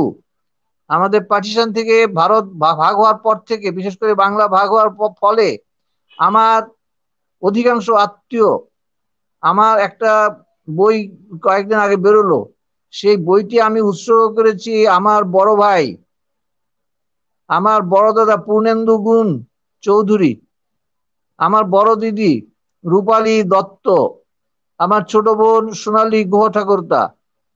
এরা তিনজনই জন্মগ্রহণ করেছিলেন বাংলাদেশে কিন্তু তারা তিনজনই মৃত্যুবরণ করেছেন বর্ধমানে। আমি কিন্তু কবিতার জন্য আমি এদের সঙ্গ পরিত্যাগ করেছিলাম। আমার কাছে মনে হয়েছিল যে আমাকে একটা ত্যাগ করতে হবে, হয় কবিতা না হয় সংসার। আমি আপনজন আমার একবারে একই সহোদরা, তাদের মৃত্যুকালে, তাদের মৃত্যু শয্যায় আমি উপস্থিত থাকতে পারিনি। তাদের শ্মশান রয়েছে বর্ধমানে। আমি বাংলাদেশে থেকে গেছি, বাংলাদেশকে স্বাধীন করব, বঙ্গবন্ধুর নেতৃত্বে এই দেশটিকে একটি ধর্মভিত্তিক রাষ্ট্র ব্যবস্থাকে ভেঙে একটি ধর্মনিরপেক্ষ রাষ্ট্র তৈরি করার যে প্রক্রিয়া বঙ্গবন্ধু শুরু করেছিলেন, সেই রাষ্ট্রটিকে, তার স্বপ্নকে বাস্তবায়িত করার জন্য আমি আমার স্বপ্নকে তার স্বপ্নের সঙ্গে মিলিয়ে নিয়েছিলাম। যার ফলে বঙ্গবন্ধুকে নিয়ে বাংলা ভাষার শ্রেষ্ঠ কবিতাগুলো আমি রচনা করেছি। গত 50 বছরে আমার কবিতাকে অতিক্রম করে অন্য কবিরা যদি কবিতা রচনা করতেন তাহলে আমি খুশি হতাম, তাহলে আমার উপর চাপ কম পড়তো। কিন্তু সেটা দিন দিন উল্টো হচ্ছে। আমার কবিতার পাঠক বাড়ছে এবং আমার কবিতার প্রধানমন্ত্রী নিজেও আবৃত্তি করেছেন। আমাদের প্রধানমন্ত্রী নিজেও আমার কবিতার থেকে অংশবিশেষ আবৃত্তি করেছেন একটি বড় কনসার্টে, জয় বাংলা কনসার্টে। 7ই মার্চের যে কনসার্ট হয়েছিল ও আর্মি স্টেডিয়ামে, সেখানে তিনি আমার কবিতা আবৃত্তি করেছেন। সুতরাং আমার কবিতার গ্রহণযোগ্যতা আছে আমাদের গ্রাসরুট লেভেলে। ফলে আমি আমার এই বইটি, আমার যে রচনার সমগ্র একটা খণ্ড, আমি আমার এই ভাই বোনদেরকে উৎসর্গ করেছি, যাদের মৃত্যু শয্যায়, যাদের অন্ত্যেষ্টি ক্রিয়ায়। হ্যাঁ, যুধিষ্ঠির বলেছিলেন, উৎসবে বসনে চৈব দুর্ভিক্ষে রাষ্ট্র বিপ্লবে রাজোদ্ধারে শ্মশানে চ তিষ্ঠতি স বান্ধব। যে রাজোদ্ধার এবং শ্মশানে যে সঙ্গী হয় সেই বন্ধু। আর আমি আপন ভাই হয়ে, আমার আপন ভাই, আমার আপন বোন, বড় বোন, ছোট বোন, যাদের সঙ্গে আমার শৈশব কেটেছে, তাদের মৃত্যু শয্যায় আমি তাদের সঙ্গ দিতে পারিনি। এই না পারার পেছনে কবিতা একটা বড় কারণ। এই দেশের সঙ্গে, কবিতার সঙ্গে আমি আষ্টে পৃষ্ঠে জড়িয়ে পড়েছিলাম। সেই বন্ধন ছিন্ন করে আমার আর ভারতে চলে যাওয়া পরম আত্মীয়দের সঙ্গে সম্পর্ক রক্ষা করে চলা আমার পক্ষে সম্ভব হয়নি। যাই হোক, এখন আমি রাজনৈতিক কবিতার জন্য আহ, যে যে সুখ্যাতি অর্জন করেছি বাংলাদেশে, তার মূল্য হয়তো বাংলাদেশের সীমানার বাইরে এর কোনো প্রাসঙ্গিকতা নেই। সেখানে প্রাসঙ্গিকতা বিচারে প্রেমের কবিতা হচ্ছে একটা ভৌগোলিক সীমানার বাইরে, সারা পৃথিবীর যেখানে মানুষ সেখানেই প্রেম। সুতরাং আমি যে প্রেমের কবিতা, একটা প্রেমের কবিতা শোনান, একটা প্রেমের কবিতা শোনান। হ্যাঁ, সেটা একটা শোনাবো না, দুইটা শোনাবো। আচ্ছা শোনান। তোমরা আমাকে আমার চাইতে বেশি সময় দিচ্ছ ওই যে শিমুল এবং রঞ্জনাকে। ওরা কি আমার চাইতে বড় কবি নাকি? হ্যাঁ,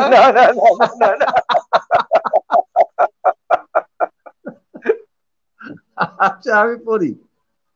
তোমাকে স্পর্শ করতে গিয়ে কতবার যে আমি গুটিয়ে নিয়েছি হাত, সে কথা আমার ঈশ্বর জানেন। তোমাকে আমার ভালোবাসার কথা বলতে গিয়েও কতবার যে আমি বলিনি, সে কথা আমার ঈশ্বর জানেন। তোমার হাতের মৃদু কড়া নাড়ার শব্দ শুনবার জন্য দরজার সঙ্গে চুম্বক খণ্ডের মতো আমার কর্ণযুগলকে আমি গেঁথে রেখেছিলাম। কোন নির্জন মধ্যরাতে তুমি এসে ডেকে বলবে, এই ওঠো, ওঠো, আমি এসেছি, আমি। আর আমি এ কি শুনলাম, এ কি শুনলাম, এমন উল্লাসে নিজেকে ছুড়ে দিচ্ছি তোমার উদ্দেশ্যে। ঠিক এরকম একটি দৃশ্যের কথা আমি কতবার যে মনে মনে কল্পনা করেছি, সে কথা আমার ঈশ্বর জানেন। আমার চুল পেকেছে তোমার জন্য, আমার ঈশ্বর জানেন। আমার জ্বর এসেছে তোমার জন্য, আমার ঈশ্বর জানেন। আমার মৃত্যু হবে তোমার জন্য। তারপর ওই ঈশ্বরের মতো কোনো একদিন তুমিও জানবে আমি জন্মেছিলাম তোমার জন্য, শুধুই তোমার জন্য। অসাধারণ, অসাধারণ। আচ্ছা, আরেকটা দাদা কবিতা পড়ে আমি শেষ করি। অসাধারণ। একদম, একদম, আরেকটা একদম। আরেকটা কবিতা পড়ে আমি তোমাদের সমান হয়ে যাই। আপনি ওটা আমাদের মাথার উপরে। সে তো বইয়ের উপর, ওই এটাকে আমার মোবাইলটাকে তুলেছি বলে উপরে লাগছে। হ্যাঁ, উঁচু চেয়ারে বসেছি, আগে জন্মগ্রহণ করেছি বলে উঁচু মনে হচ্ছে, বড় মনে হচ্ছে, তাই না? ওটা আপনি কিছু বড়ই নয়, দাদা। ওটা কিছু নয়। এইবার হাত দাও, টের পাচ্ছ আমার অস্তিত্ব? পাচ্ছ না? একটু দাঁড়াও, আমি তৈরি হয়ে নিই। এইবার হাত দাও, টের পাচ্ছ আমার অস্তিত্ব? পাচ্ছ না? তোমার জন্মান্ধ চোখে শুধু ভুল অন্ধকার। ওটা নয়, ওটা চুল। এই হলো আমার আঙ্গুল, এইবার স্পর্শ করো। না, না, না, ওটা নয়, ওটা কণ্ঠনালী, গরল বিশ্বাসী এক শিল্পীর মাটির ভাস্কর্য। ওটা অগ্নি নয়, ওই আমি আমার যৌবন, সুখের সামান্য নিচে কেটে ফেলা যন্ত্রণার কবন্ধ প্রেমিক। ওখানে কি খোঁজো তুমি? ওটা কিছু নয়, ওটা দুঃখ, রমণীর ভালোবাসা না পাওয়ার চিহ্ন বুকে নিয়ে। ওটা নদী নীল হয়ে জমে আছে ঘাসে, এর ঠিক ডান পাশে। ওইখানে হাত রাখো। হ্যাঁ, ওটা বুক। ওইখানে হাত দাও, ওটাই হৃদয়। ওইখানে থাকে প্রেম, থাকে স্মৃতি, থাকে সুখ, প্রেমের সিম্ফনি। ওই বুকে প্রেম ছিল, স্মৃতি ছিল, সব ছিল, তুমি থাকোনি। অসাধারণ, অসাধারণ, অসাধারণ, অসাধারণ। দাদা আহ এবার তো কবিতা আপনি পাঠ ফার্স্ট শেষ। হয়ে গেলেন। আবৃত্তিতেও আপনি হ্যাঁ, ফার্স্ট হয়ে গেলেন। আবৃত্তিতেও আপনি ফার্স্ট হয়ে গেলেন। আচ্ছা, এবার আমরা চলে যাচ্ছি শিমুল পারভীনের শেষ কবিতা। শিমুল পারভীনের শেষ আচ্ছা, কবিতা। ঠিক আছে। আমি দাদার একটা কবিতা পড়তে চেয়েছিলাম, তোমার চোখ এত লাল কেন। আবার আমার হাস একটা রিকোয়েস্ট এসেছে, তো আমি একটু দুটো মিলিয়ে পড়ি। আমার হয়তো দুটো মিলিয়ে 2.5 মিনিট 3 মিনিট মতো লাগবে, সেজন্য আমি শেষ পরিবেশনায় প্রথমে আমি নির্মলেন্দু গুণ দাদার তোমার চোখ এত লাল কেন, এত রোমান্টিক একটা প্রেমের কবিতা উনি পড়েছেন যে আমি এই কবিতাটি পড়ার লোভ এই সামলাতেই পারছি না। শিমুল, শিমুল, জি, জি, এই শুনতে করোনার পাচ্ছি। সময় এই কবিতাটি নিলাম, করোনার সময় এই কবিতাটি নিলামে তোলা হয়েছিল। এবং আচ্ছা, তাই? হ্যাঁ, করোনায় সাহায্য করার জন্য। তো তো আমি সেখানে সেটা হৃদয়ে আমার নিলাম। আমার আমার হ্যাঁ, আমার এই কবিতাটি আমি হাতে লিখে দিয়েছিলাম এবং নিলামে এটা 99,999 টাকায় বিক্রি হয়েছিল। এক ঈশ্বর। মহিলা, তার নাম হলো সাইমা মাসরুর। তিনি এই কবিতাটা কিনে অসাধারণ, অসাধারণ, আহ, অসাধারণ। আহ, অসাধারণ। আমাকে আমার প্রতি সম্মান প্রদর্শন করেছিলেন। কারণ এটি ঠিক আছে। বিক্রি না হলে আমি খুব অসম্মানিত বোধ করতাম। না, আমি না, ঠিক দিতে আছে, চাইনি ওটা সেই আমরা নিলামটা এদের কাছে। তারা টিকেটের, অসাধারণ। হ্যাঁ, হ্যাঁ, বলুন গুণদাদার শিমুল। মাইকটা মিউট হয়ে গেছে আমার। একটু কথাটা শেষ শুনে হ্যাঁ, শুরু করা উচিত। হ্যাঁ, হ্যাঁ, বলুন, সেইখানে বলুন। আমার আমার কবিতা বিক্রি না হলে আমার খুব লজ্জার মধ্যে পড়তে হতো। তো আমাকে ওই লজ্জা থেকে উদ্ধার করেছেন যে ভদ্রমহিলা, আমি তাকে স্মরণ করছি শ্রদ্ধার সঙ্গে, ভালোবাসার সঙ্গে। তার নাম হলো আমরাও তাকে স্মরণ করছি, মাসরুর, দাদার মতো। সাইমা সাইমা মাসরুর। তিনি 1 লক্ষ টাকা সাইমা। দিয়ে কিনেছেন, কিন্তু বলেছেন যে আমি শূন্য শূন্য পছন্দ করি না, এই জন্য আমি আচ্ছা 99,999 টাকা আচ্ছা। দিচ্ছি। তো এই তো কবিতা তুমি পড়তে পারো, এটা খুব একটা জনপ্রিয় কবিতা, এবং হ্যাঁ, একজন, এটা 1 লাখ টাকা দাম, কমপক্ষে একটা দাম ও সামাজিক মূল্য এটা নির্ধারিত। সেটাই সেটাই। আমি আচ্ছা, তাহলে আমি আমার শেষ। রঞ্জনা, দাঁড়াও দাঁড়াও, রঞ্জনার সম্পর্কে একটু বলে নিই। রঞ্জনা যে সুভাষদার সঙ্গে, সুভাষদার যে কবিতাটা পড়েছে, তখন আমার মনে পড়লো সুভাষদার সঙ্গে কিন্তু আমার খুব ভালো সম্পর্ক ছিল। এবং আমি যখন রাশিয়া, তৎকালীন সোভিয়েত ইউনিয়ন, ভিয়েতনাম এবং কাম্পুচিয়া একটা ভ্রমণ, আফ্রো এশিয়ান রাইটার্স ইউনিয়নের 11তম সম্মেলন অনুষ্ঠিত হয়েছিল হ্যানয় এবং হোচিমিন সিটিতে। ওই সম্মেলনের আয়োজন করেছিল রাশিয়ান রাইটার্স ইউনিয়ন। তো সেই কমিউনিস্ট বলয়ের পৃথিবীর 35টি দেশের কবিরা সেই সম্মেলনে অংশগ্রহণ করেছিলেন। আমি বাংলাদেশ থেকে অনেকটা লুকিয়ে, তখন এরশাদ ক্ষমতায় এসেছে, এরশাদ হোসেন মোহাম্মদ এরশাদ, এক সামরিক শাসকের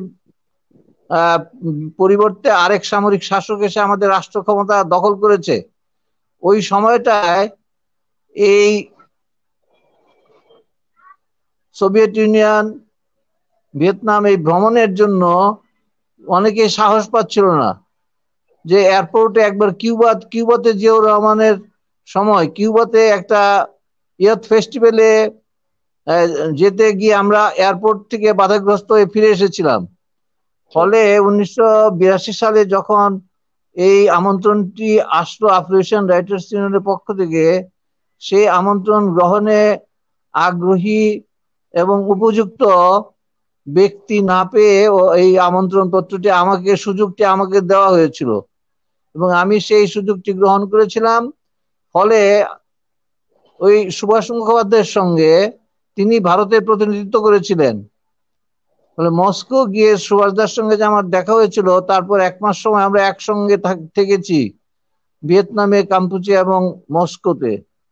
সুভাষদার সঙ্গে আমার খুব ভালো একটা বন্ধুত্বের মতো সম্পর্ক গড়ে উঠেছিল। আমি সুভাষদাকেও স্মরণ করছি। রঞ্জনার কবিতা পড়ে সুভাষদার কথা আমার মনে পড়লো।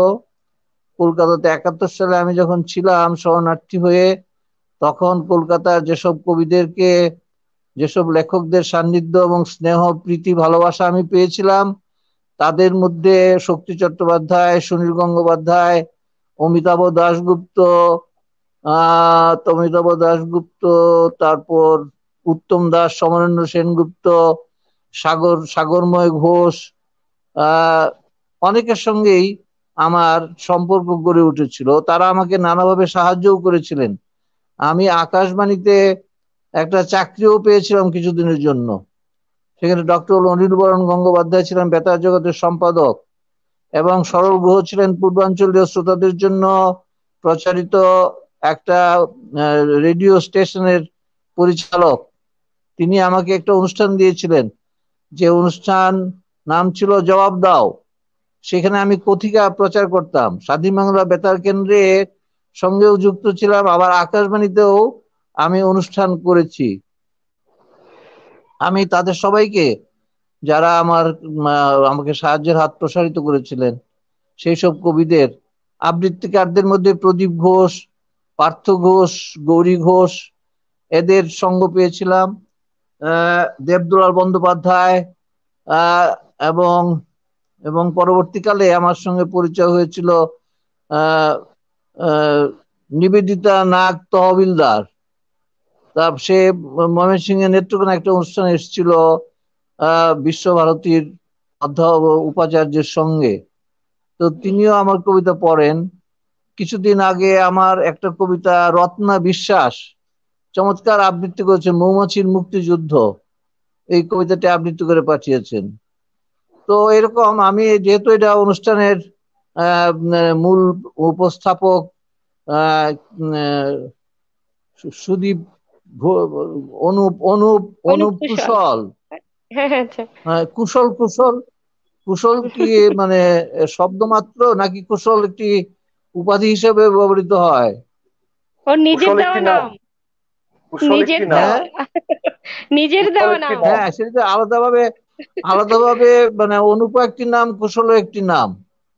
হ্যাঁ, তো আমি বলতে চাচ্ছি যে সাধারণত নামের পরের পরের যে মানে অক্ষর মানে বর্ণটা আমরা এই শব্দটি আমরা দেখি, এটি সাধারণত উপাধি হিসাবে বাচক হয়ে থাকে।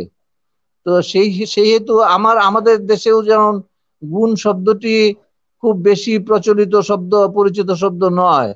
ফলে অনেকে জানতে চায় যে গুণ কেন।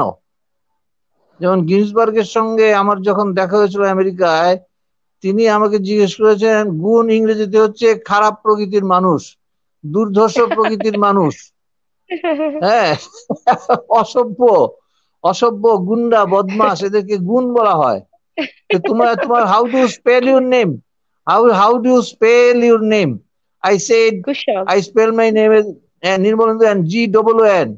Oh my God, it should be GUIN. I cannot write this for you. আমি তোমার এই ধরনের একটা শব্দ তোমার নামের সঙ্গে আমি যুক্ত করতে চাই না। আমি তোমার নামের স্পেলিংটা চেঞ্জ করে দিলাম, GUIN। গুইন। আর আর একটা মজার কথা বলি, রবীন্দ্রনাথের সঙ্গে অমিয় চক্রবর্তীর যে খুব ঘনিষ্ঠতা ছিল আপনারা সেটা জানেন। রবীন্দ্রনাথের প্রায় তিনি সচিব হিসেবে কাজ করতেন।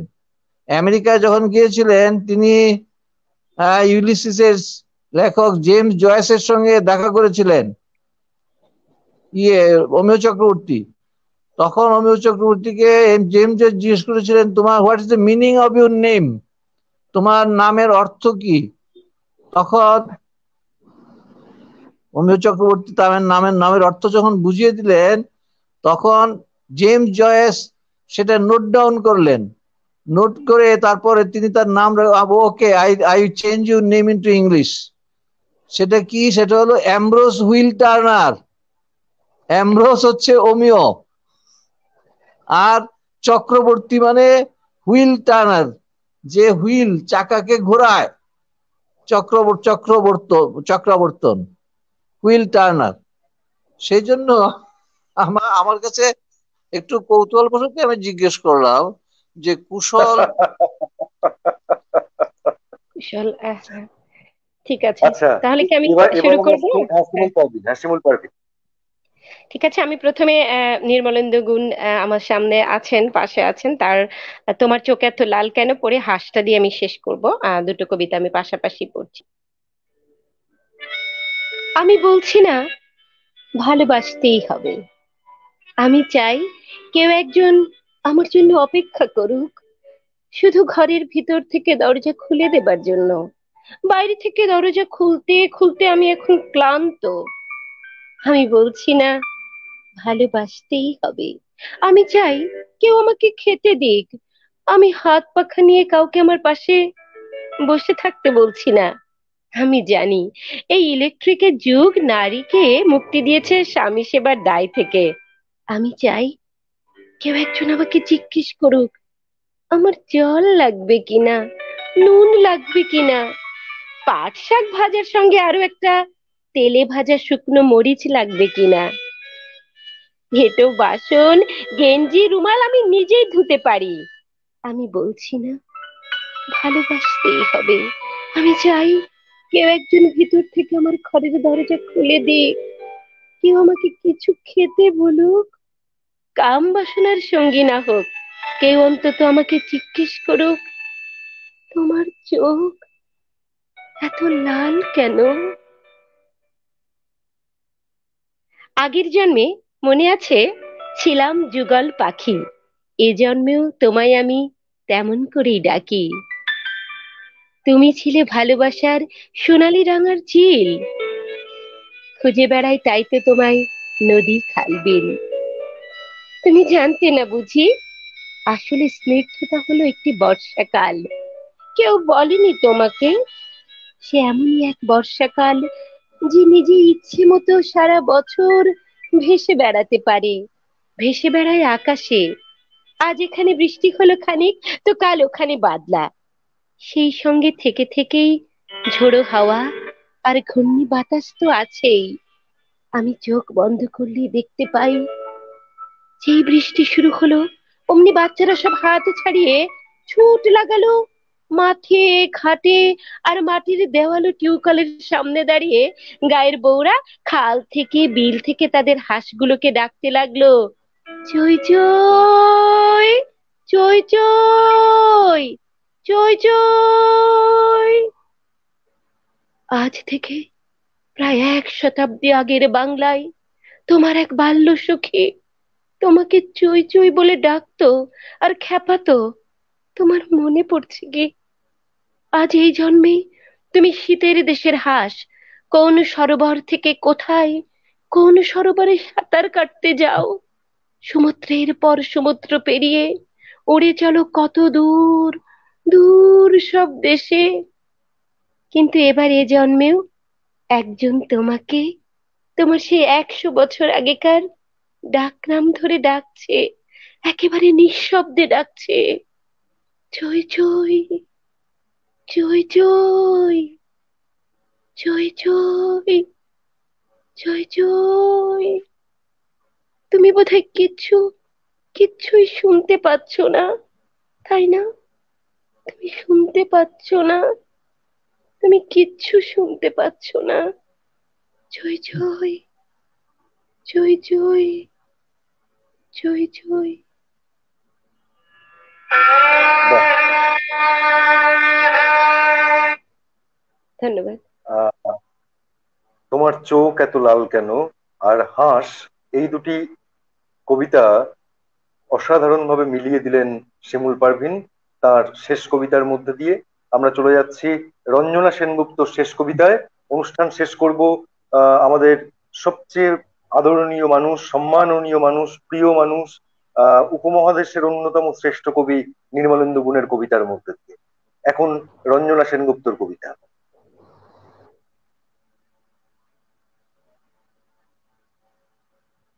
দিদি আপনার দিদি আপনার মাইক্রোফোনটা আনমিউট আনমিউট করুন, মাইক্রোফোনটা আনমিউট করুন। হ্যাঁ। আমার সবাইকে শুভকামনা জানাই।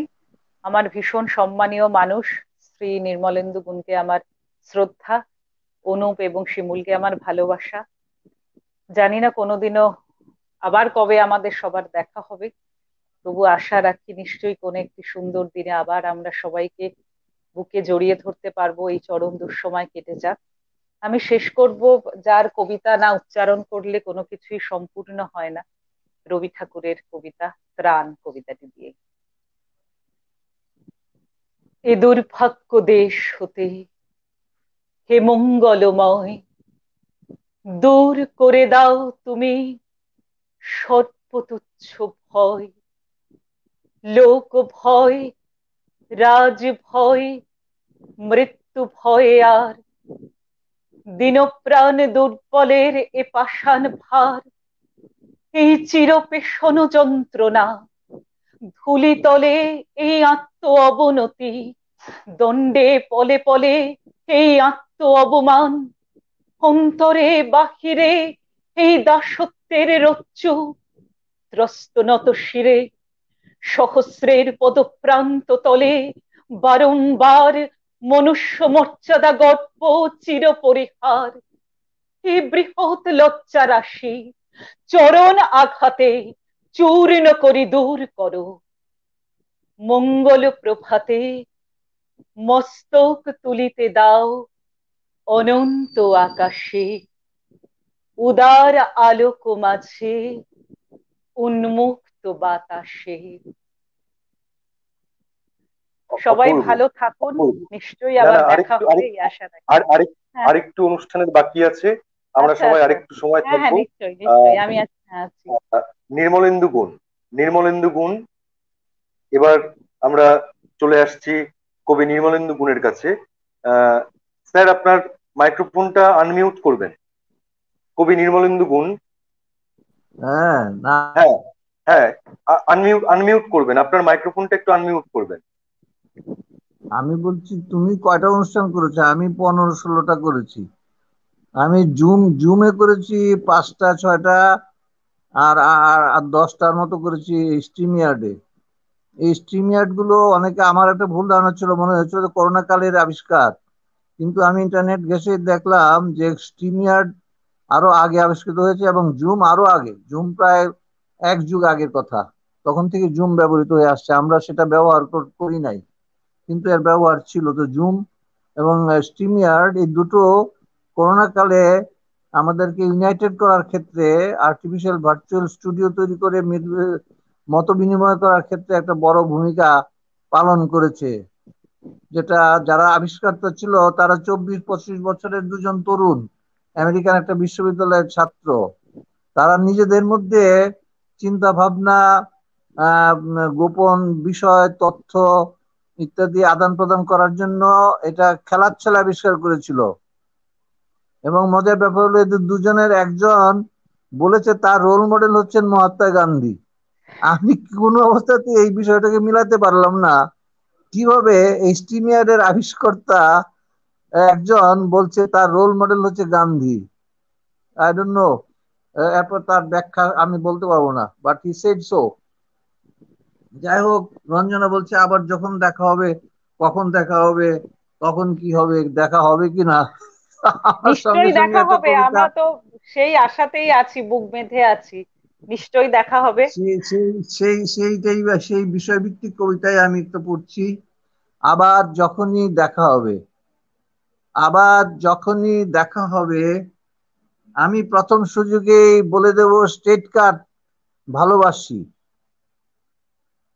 এরকম সত্য ভাষণে যদি কণ্ঠ কেঁপে ওঠে, অথবা ঠোঁটের কাছে উচ্চারিত শব্দ থেমে যায়, আমি নখাগ্রে দেখাবো প্রেম, বক্ষ চিরে তোমার ডিমা।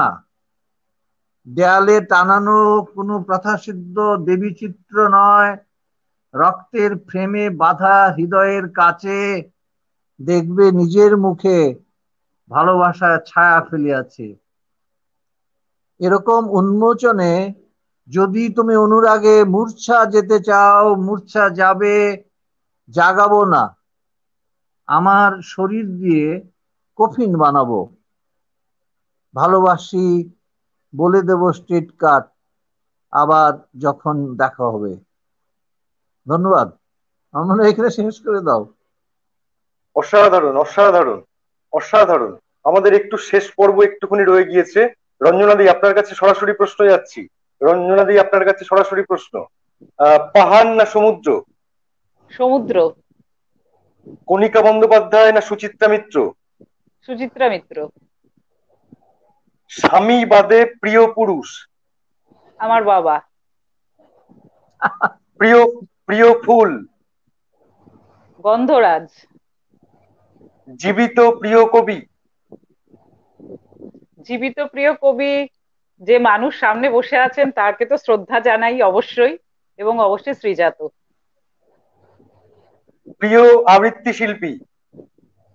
সব্যসাচী, কাজী সব্যসাচী, এবং অবশ্যই আমার স্বামী সুমন্ত্র সেনগুপ্ত, এবং অবশ্যই গৌরী ঘোষ, এবং রত্না মিত্র, ব্রততী বন্দ্যোপাধ্যায়, অনেক। এ তো অনেকের নাম হয়ে গেল। কিন্তু দাদার নামটাও আপনি বলেছেন, এটা আমার সমর্থন রয়েছে। দাদার মতো শিল্পী সত্যিই পাওয়া যায় না। সুমন্ত সেনগুপ্ত একদমই তাই। তিনি জীবন্ত কিংবদন্তি, সত্যি একদম, এবং অসাধারণ। আমিও প্রতি মুহূর্তে আচ্ছা, শিখি তার কাছ থেকে। হ্যাঁ। আচ্ছা দিদি, আপনার পরের প্রশ্ন, কচুরি না ফুচকা? ফুচকা। ফুচকা। কেক না পায়েস? পায়েস। ঘুরতে যেতে ভালো লাগে না ঘুমাতে ভালো লাগে? অবশ্যই ঘুরতে। অঙ্ক না ইতিহাস? ইতিহাস। ইতিহাস। আচ্ছা, এবার শিমুল পারভিন, বিশিষ্ট কবি, হ্যাঁ, উপস্থাপিকা, লেখিকা এবং আবৃত্তি শিল্পী, তার কাছে আমাদের প্রশ্ন, সরাসরি প্রশ্নের উত্তর দেবেন। এক কথায় খুব ছোট হ্যাঁ, করে হ্যাঁ, বলো। সংক্ষিপ্ত। বর্ষা না বসন্ত? বর্ষা। রসগোল্লা না সন্দেশ? সন্দেশ দুটোই। আপনি রসগোল্লা বলতে পারতেন, খুব হ্যাঁ, মিষ্টি। দুটোই। আচ্ছা, আহ সবচেয়ে ভালোবাসার মানুষ? মেয়ে। গধূলি। প্রেমের প্রেমের কবিতা না প্রতিবাদের কবিতা? অবশ্যই প্রেম। আহ এই প্রসঙ্গে জানা গেল আপনার মেয়ের নাম গোধূলি, অসাধারণ সুন্দর নাম। আপনার মেয়ের জন্য অনেক আদর, অনেক আদর ভালোবাসা। আচ্ছা, প্রিয় ধন্যবাদ। শহর? প্রিয় শহর আর, অবশ্যই লন্ডন। লাল না সবুজ? লাল। বাহ, আজকে লাল পরে আছেন। মানে একদম লাল প্রিয় না, গায়ক? কিছুটা। আম, প্রিয় গায়ক? কিশোর কুমার, কিশোর কুমার, হেমন্ত মুখোপাধ্যায়। প্রিয় জীবিত কবি? সামনে যিনি বসে আছেন, কবি নির্মলেন্দু গুণ। ওদেরকে অসাধারণ। এইভাবে ওদেরকে এইভাবে আচ্ছা, কায়দা করে পোলাও না ব্যাকআউটে ফেলে বিরিয়ানি? পোলাও। পোলাও না বিরিয়ানি? সৌজন্যবশত পোলাও। তাহলে আপনার হাতে কিন্তু, আপনার হাতে পোলাও বাঁধা থাকলো। আপনার হাতে হ্যাঁ, পোলাও খাওয়াবো। বাঁধা থাকলো। হ্যাঁ হ্যাঁ, খাওয়াবো, আচ্ছা, ঢাকায় আসলে এবার খাওয়াবো। এবার এবার চলে আসছে নির্মলেন্দু গুণ, আমাদের বাংলা সাহিত্যের অন্যতম শ্রেষ্ঠ কবি, উপমহাদেশের অন্যতম শ্রেষ্ঠ কবি, বাংলাদেশের শ্রেষ্ঠ কবি নির্মলেন্দু গুণ। তার কাছে আমাদের ছোট্ট ছোট্ট কয়েকটা প্রশ্ন, অনুগ্রহ করে একটু তাড়াতাড়ি আচ্ছা, উত্তর দেবেন স্যার। আপনার আচ্ছা, কুশল প্রথম কুশল প্রশ্ন। কুশল কুশল এই যে উপমহাদেশের শ্রেষ্ঠ কবি বা কি কবি বলছো, এটা আমার কানে কিন্তু ভালো লাগছে না। হ্যাঁ। তো সত্যি কথাই বলছে।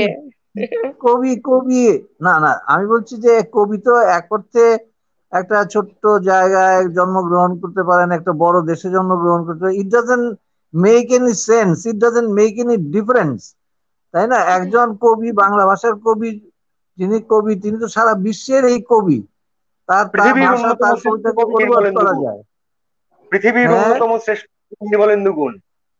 হ্যাঁ, না, সেটাই। সেটাও বলার দরকার কি? সেটাই বলা দরকার। কবি, কবি শুধু কবি কবি বলাটাই তো যথেষ্ট আমাদের। আচ্ছা, কবির সঙ্গে আরো কিছু আচ্ছা, বিশেষণ যোগ করার, রবীন্দ্রনাথ অবশ্য বিশ্বকবি বলতেন, তিনি সেটাকে অনুমোদন করেছিলেন। এবং তাকে উৎসর্গ করে নজরুল যে সঞ্চিতা কাব্যগ্রন্থ সংকলনটি প্রকাশ করেছিলেন, সেখানে নজরুল কিন্তু আরো এক ধাপ এগিয়ে গিয়ে রবীন্দ্রনাথকে বলেছেন বিশ্ব কবি সম্রাট। আচ্ছা। বুঝছে? আচ্ছা, এইভাবে আপনার প্রশ্ন, নজরুল আপনার ছাড়া প্রশ্ন। আর কেউ কিন্তু রবীন্দ্রনাথকে বিশ্ব কবি সম্রাট বলেননি।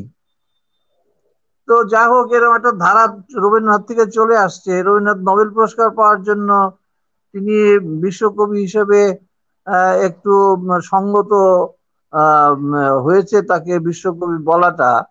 কারণ তখন তো আমরা বিশ্বে ছড়ানো বাংলা ভাষার কোনো কবি বা ভারতীয় কোনো কবিকে আমরা দেখি নাই।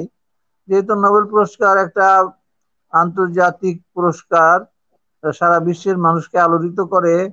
অবশ্য শুরুর দিকে এতটা ছিল বলে মনে হয় না, কারণ 1913 সালে তো তিনি পেয়েছিলেন। তিনি 1913 সালে পেয়েছিলেন, আর 1901 সালে নোবেল পুরস্কার প্রবর্তন হয়েছিল।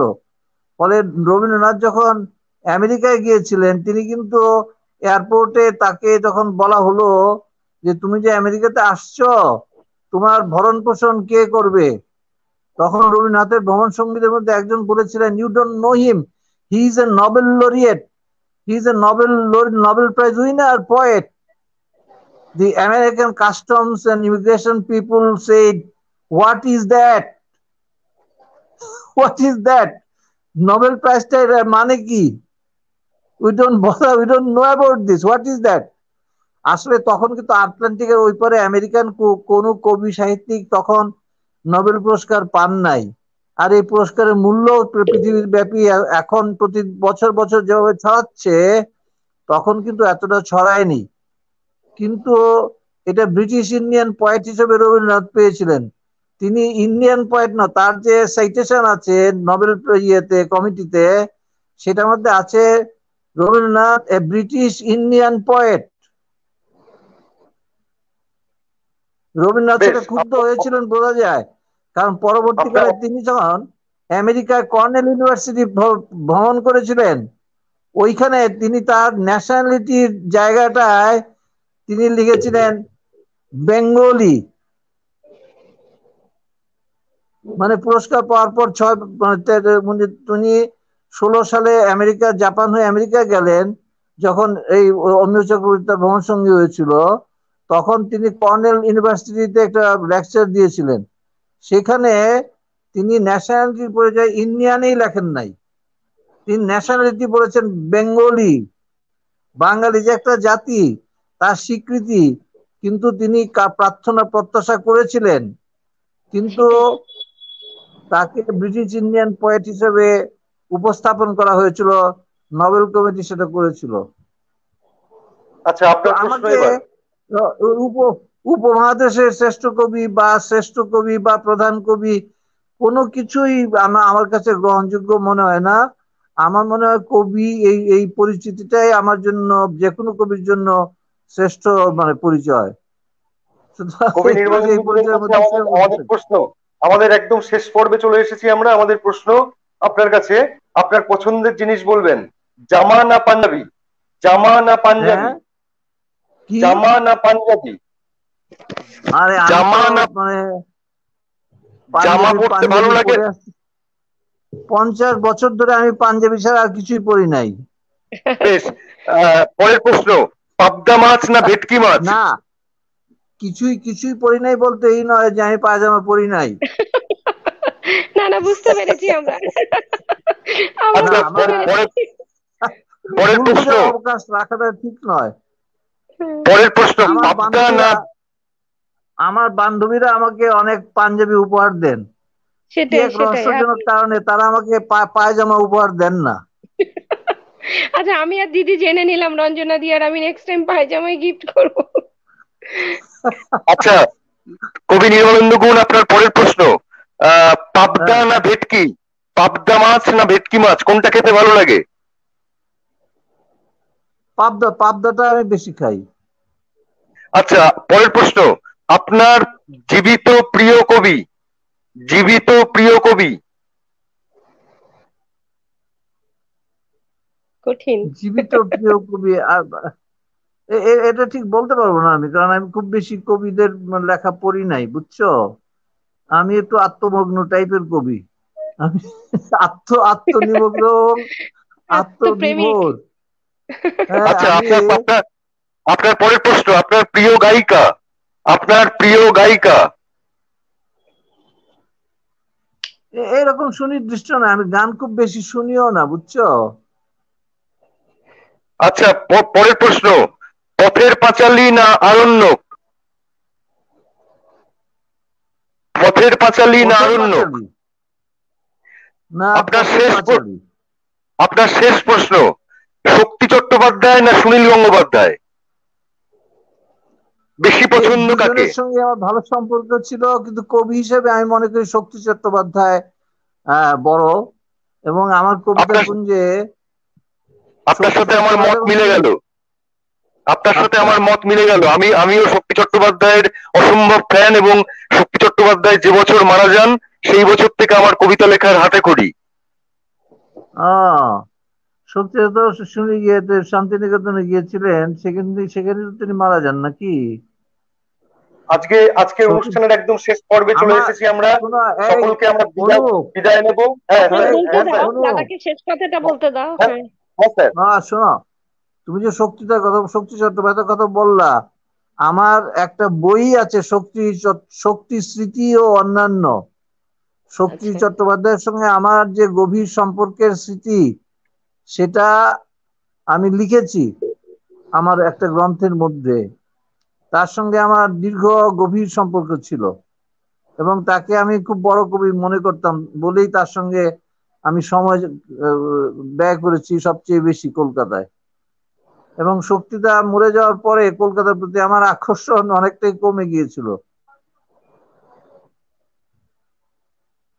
বেশ, সকলকে শুভেচ্ছা জানাচ্ছি, প্রণাম জানাচ্ছি। কবি নির্মলেন্দু গুণকে অশেষ কৃতজ্ঞতা, ভালোবাসা, প্রণতি, শ্রদ্ধা, প্রণাম জানাই। রঞ্জনা সেনগুপ্ত, তাকে আমাদের ভালোবাসা। আজকে আমাদের সাথে স্ক্রিন ভাগ করে নিয়েছেন কবি, লেখিকা এবং উপস্থাপিকা বিশিষ্ট আবৃত্তি শিল্পী শিমুল পারভিন, তাকেও আমাদের ভালোবাসা, শুভেচ্ছা। যারা এতক্ষণ আমাদের সাথে ছিলেন, অনুষ্ঠান দেখলেন, শুনলেন, সকলকে প্রণাম জানাই, ভালোবাসা জানাই, শুভেচ্ছা জানাই। আজকের মতো বিদায় নিচ্ছি। আবার সামনের দিন আপনাদের সাথে আমাদের দেখা হবে। আমার সামনের আমার আমার ছবিও শনিবার দেখা দিন। যাচ্ছে, আমিও আমিও আমাকে নমস্কার জানাচ্ছি। সবাইকে শুভেচ্ছা, শুভরাত্রি, সবাইকে শুভেচ্ছা ভালো জানিয়ে আজকের থাকবেন। মতো বিদায় নিচ্ছি। কৃতজ্ঞতা শুভরাত্রি। জানাচ্ছি সবাইকে যারা নমস্কার। দেখছিলেন। ধন্যবাদ।